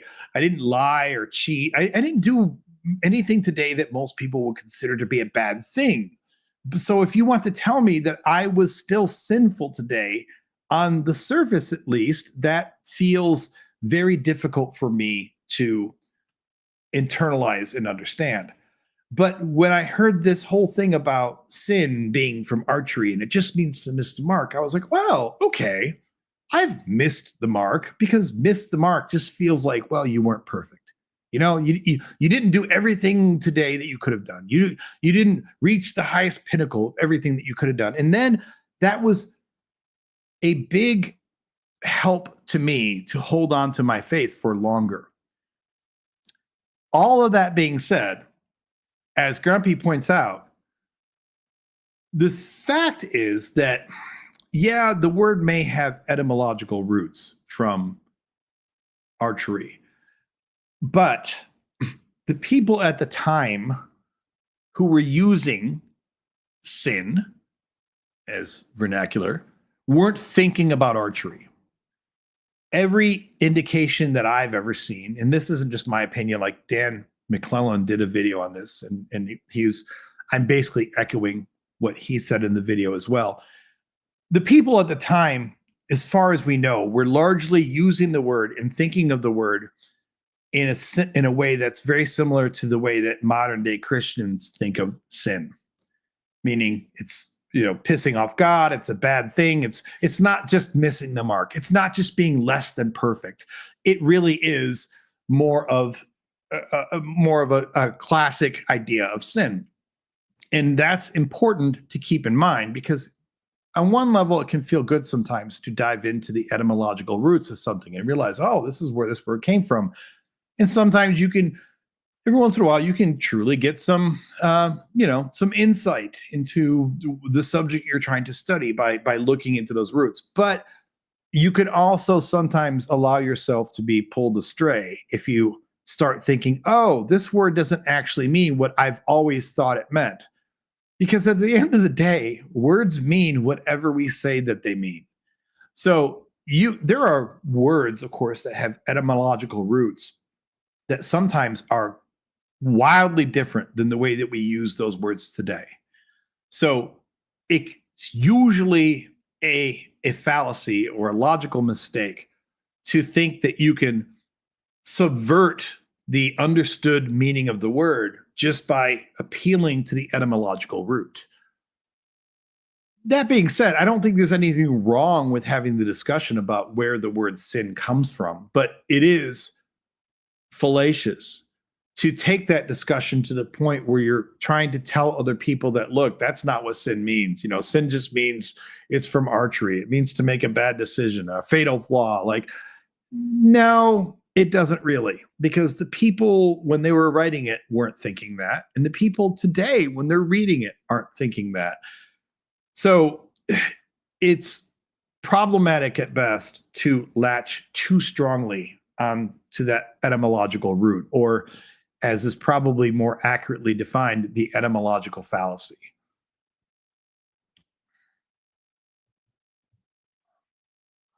Yes, William. So yes, Scandinavian countries have some of the highest rates of atheism and religious disaffiliation in the world, particularly in Sweden, Norway, and Denmark, and some of the best places to live. That's absolutely correct. The only reason that I have enjoyed recently kind of glomming more onto the Japanese example is because here is the stupid fucking apologetic that you get on this anytime you bring up these examples from places like Sweden, Norway, Denmark. American evangelicals will still cling to this idea that, well, yeah, but they came from Christian roots. That at one time the country was more Christian or predominantly Christian, and they will still try to latch onto that as somehow justifying their bullshit. So one of the reasons that I liked the example of Japan is because not only are they not majority theist, again, I'm making distinctions here because I'm not saying they're not religious, as we're talking about Buddhism and Shintoism and such, but they're definitely not religious in an American theist ideal. But they also have no history of Christian domination. So American evangelistic Christians who want to somehow infer that Sweden is a cool country today because they have Christian roots. They can't pull that same shit when they look at a country like Japan because Japan doesn't have Christian roots. I mean, the first Christian missionaries got there like a couple hundred years ago, and I think they got killed. and I know that there's been this small, little outcrop of Christians there for a while, because once they opened their borders and started getting more, cross play with other nations, it was inevitable that they get some small amount of Christian influence. But generally speaking, Japan is kind of the antithesis of a Christian country, not only because they don't have a Christian history, but because even today, the population of the percentage of the population that's Christian is pretty scant compared to essentially any other major, compared to most other first world major modern countries.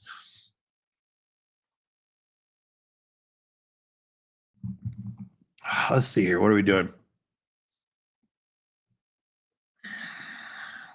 So the last thing I'll point out here is from Positivity, which, what does that mean? Okay, I was sorry. I'm looking. Positivity is a major contributor here. Appreciate them always. And they said to the original statement, disagree, assuming Yahweh is the cause of all things. We know he's quite the sadistic shit, and that he makes catastrophic mistakes.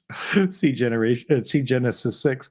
So why wouldn't he pleasure himself by creating the concept and practice of sin? I know this is just fun, snarky atheist comment, but I had to highlight that from Positivity. So I don't think Positivity is with us tonight, but you go, Positivity. That's right. You talk about sin, and you talk about the nature of God, and every time Christians go down this path, they want to start from this presupposition that God is love. And it's like, that is not consistent with his nature as defined in your book at all. So if I really wanted to read into his nature and take it to heart, I might think that sin is absolutely congruent with God, and that he takes pleasure in it, and that he bathes in it. Like he just thinks it's wonderful, because that is so consistent with the nature of God from the Old Testament itself. Oh my gosh. So anyway, I thought those are fun to go through, going through the answers to this poll question. I appreciated them greatly. I thought that they were a lot of fun. I don't know how much more we're going to go here. I don't really going to go through a whole bunch of comments tonight after going through my diatribe about child sacrifice and then going through those other comments. So we got no callers tonight, but that's okay. I don't want people to call in just to fill air. So, but the setup is here, and I have not killed the feed tonight because you guys who were here last time know that I killed the feed. So I'm going to kind of, 1 Corinthians 13, that love chapter is so opposite the Old Testament God. That is very, very true. And, sometimes it gets a little stale, but of course we have the whole dichotomy of they say the Old Testament God and the New Testament God. I get annoyed by that phrase because I think that it allows Christians to take cover. It allows them to separate themselves from the Old Testament God, and that annoys the shit out of me. I also, William, I don't know if you've seen, some of how many of my videos you've seen, but one thing that I like to harp on a little bit here, and I've done several videos. I won't sit here and go into a diatribe, because for some of you guys who have seen a bunch of my stuff, you already know I've done this a bunch. But for those who want to separate the Old Testament God from the New Testament God, I know that's not you, William, but I always love to bring this up. Do not think, this is Jesus speaking, of course. Do not think that I have come to abolish the law or the prophets. I have come to abolish, not to abolish, but to fulfill. For truly I tell you, until heaven and earth pass away, not one letter, not one stroke of a letter will pass from the law, the old Mosaic bullshit law until all is accomplished. Therefore, whoever breaks one of the least of these commandments and teaches others to do the same will be called least in the kingdom of heaven, but whoever does them and teaches them will be called great in the kingdom of heaven. For I tell you, unless your righteousness exceeds that of the scribes and the Pharisees, you will never enter the kingdom of heaven. Again, my viewers know that I've harped on that a lot in recent videos, but I love that because it is one of the passages that just destroys this tendency that modern Christians have to just distance themselves from Yahweh, to distance them. And that's another thing that I always like to do. I very rarely say God. You guys might have noticed. I've kind of been retraining myself to whenever possible say Yahweh, because I think that God is another way, that this generic idea of God, the word, the big G God or Lord, it's just a wonderful way for Christians to mentally whitewash themselves out of who Yahweh actually is. It's easy to not think about all the bullshit of the Pentateuch and the Old Testament when all you're thinking about is God. It's God. It's God is love, and then when they say that, then they start thinking about all the New Testament shit. But when you say Yahweh's a little more visceral, you can still pull up your fantasy bullshit stories, but Yahweh's kind of harder to, pull that story on, because Yahweh kind of makes it clear. We're not just talking about the Neoplatonic ideal of God here. We're talking about the motherfucker who's named repeatedly 1,000 sometimes in the Old Testament, although in most modern Bibles, you never see his name. And that dude is not cool. That cool is not someone you want to introduce your kids to. You wouldn't want to see your daughter bringing him home on a date. He's not fun. He's not loving. He's not caring. He's not even just. He's a mean, nasty motherfucker. And that's all there is to it. But every time you say God, oh, God or Lord, that's just like, it's like if you're dating Hitler and instead you just call him Chancellor. We're just going to call him Chancellor all the time. Like, dude, why don't you just call him who he is? Call him horrible, disgusting piece of shit. Yes, they tried to have the God of their own making. Absolutely. And I know my little thing about saying Yahweh instead of God. I mean, even if I had the biggest platform in the world, it wouldn't make that big of a deal, because let's be honest, modern Christians, they think very little about Yahweh at all. They think about Jesus, right? And even then, when they think about Jesus, they don't think about the Jesus who's literally spelled out in the Gospels and in the New Testament in detail. They think about their own, I'm going to sound like Depeche Mode, right? Their own personal Jesus. They think about their own ideal of what they want Jesus to be. And that is almost all Christians do that. And once they go down that path, and almost all Christians do, then at that point, it doesn't matter if his name was Freddy Krueger. It doesn't matter if his name was Jason from Friday the 13th. You can give him any horrible name you want. It doesn't matter, because in their head, they have just automatically, on the fly, in real time, converted it to love, happiness. It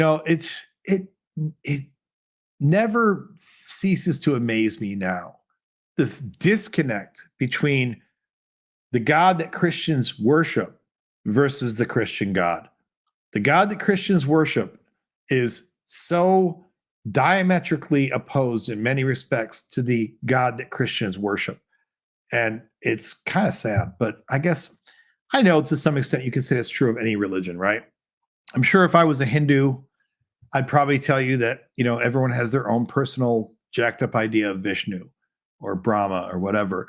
If I was, a Muslim, I'd probably say the same thing about Allah. I don't know. To some extent, that's just a human condition. It's a human fault. But still, yeah, you and I might be the only ones here old enough to know who Depeche Mode was. That's so sad.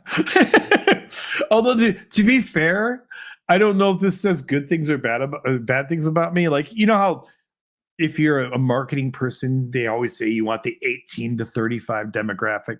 Well, if you look at the stats on my channel, I appeal to fucking old people. And I say that with love. I say that with love, everyone. Like, I'm 52 myself. I'm staring down 53. I don't mean that with any judgment, but like, if you look at my demographics, the 18 to 35 or something is like, I don't know, less than 10% of the people.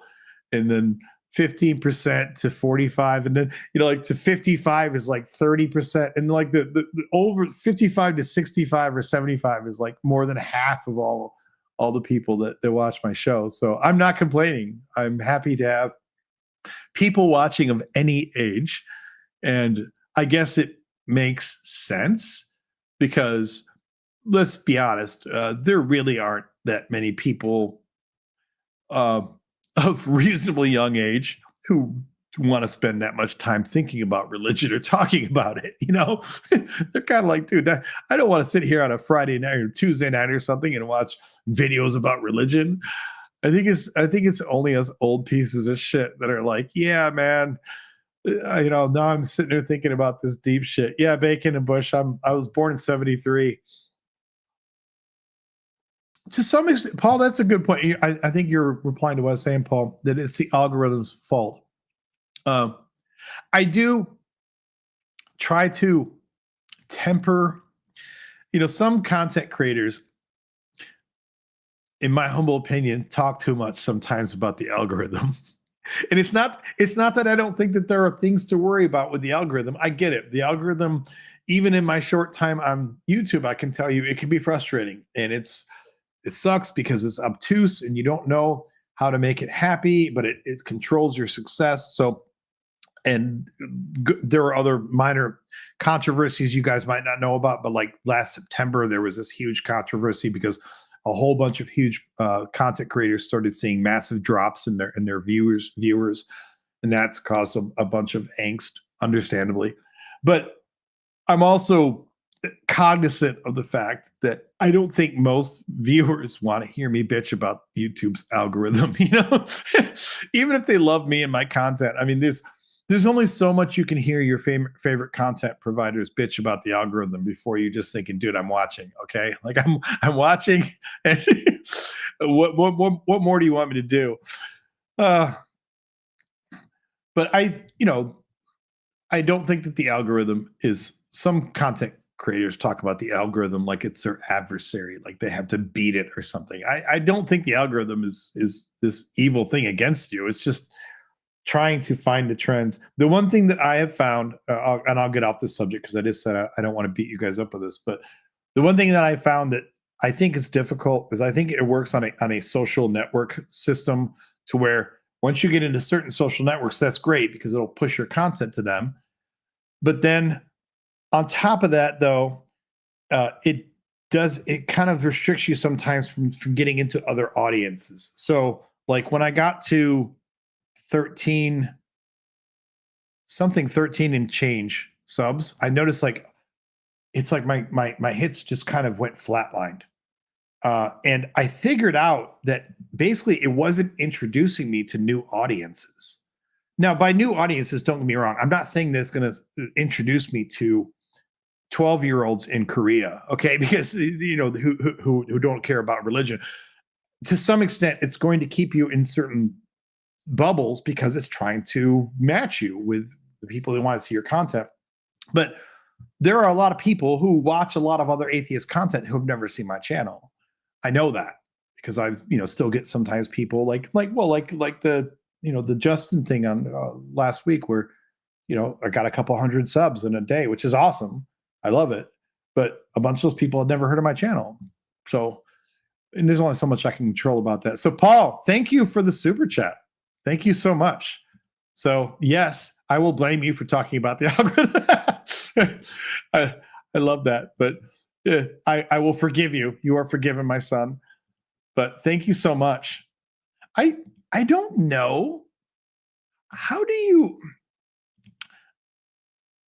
Because when you watch other people's shows, every time someone gets a super chat, they'll put it up on the screen, right? To acknowledge it and answer it and everything, which I want to do, but like I don't know how to put it in the video. I don't know how that works. I'll have to figure that out. I'll Google it.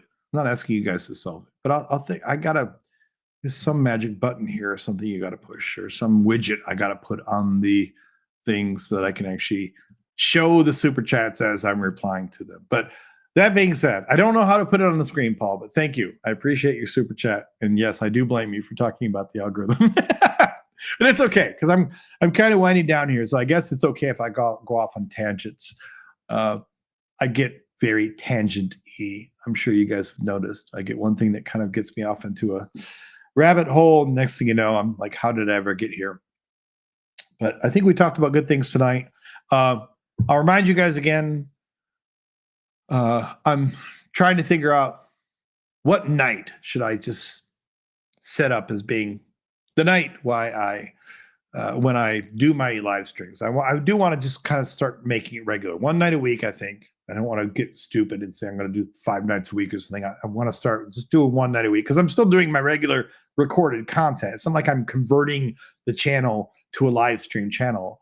But if you guys have any ideas on it, you don't even have to put it in tonight, but you can hit a comment on another video or email me or something if you have any input on that. Or if anybody's watching this on replay later and you think that you know what would be a good time slot for me to do this, I would like to do that.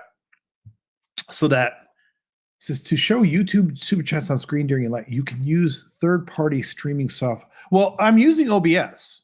I'm in OBS right now, but I just don't know in OBS. Like I can see Paul's super chat there, and I click on it, and I just have the regular YouTube options. I have I can put Paul in timeout, but I don't think that's a good way to respond to his super chat. Thanks for the money, Paul. You're in timeout. When I click on it, I can hide him from the channel. Again, that would be a pretty rude way to answer a super chat. I can remove it, but I mean, none of these are good options for what to do with a super chat. It's a good way to piss people off after they send you money, thanks for the super chat. You're blocked, asshole. Like, no, that's not going to work. I'll figure it out later. I'll Google it, and I'm sure it won't be more than a 5-minute Google or something. I never think about it until I'm actually in a live stream, and also. And I'm not saying this as a gripe, but I barely ever get super chats. Like literally, that's the first super chat I've had since the first live stream I've done. And that's not me low-key bitching or anything. I'm just saying that it's not like I've had a whole bunch of super chats and then I have to constantly think about it. Like I haven't thought about it once since the last super chat I've had. So there will be a time when that changed, but yeah, he says, it's curious. It's a bit long. You don't need to put on screen, just read out. That's true.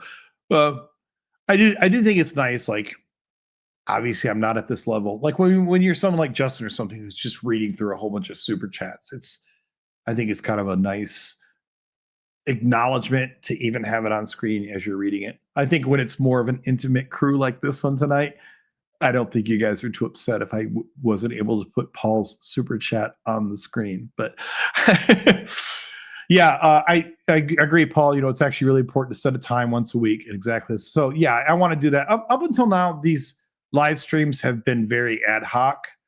And I know that's not the best for your stats, but it's been more of like a let me figure this out kind of thing.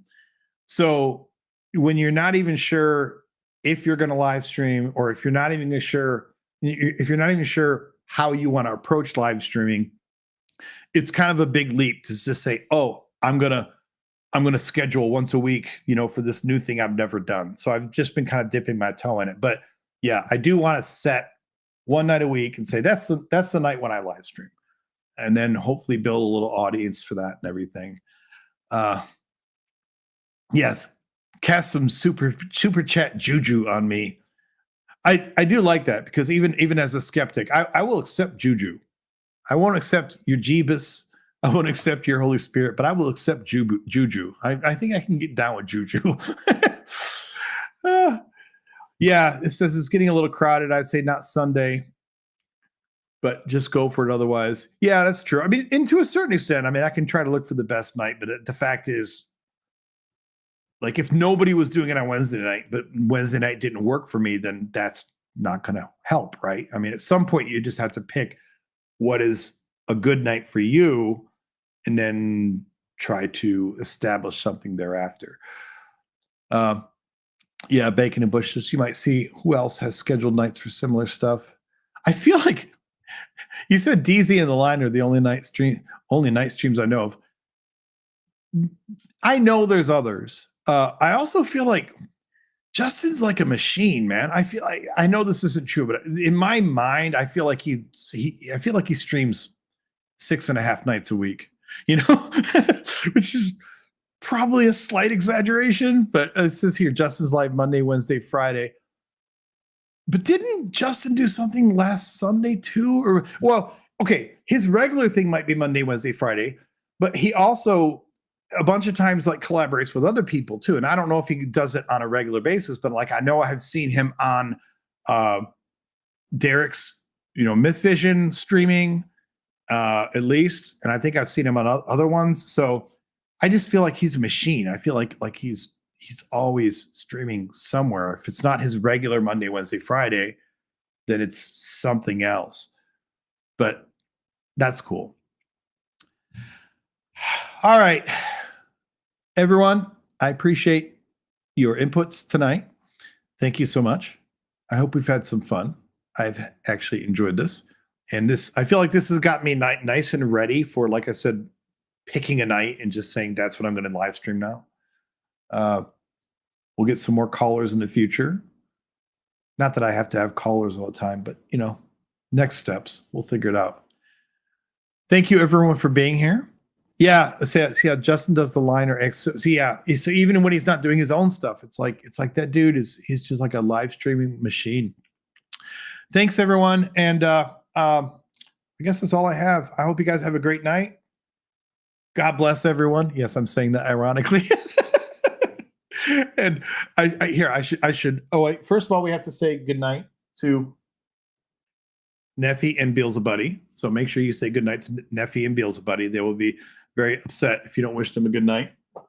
And I should probably do the proper send off and say, "Lo, I say unto you, stay skeptical." You guys have a good night, everyone.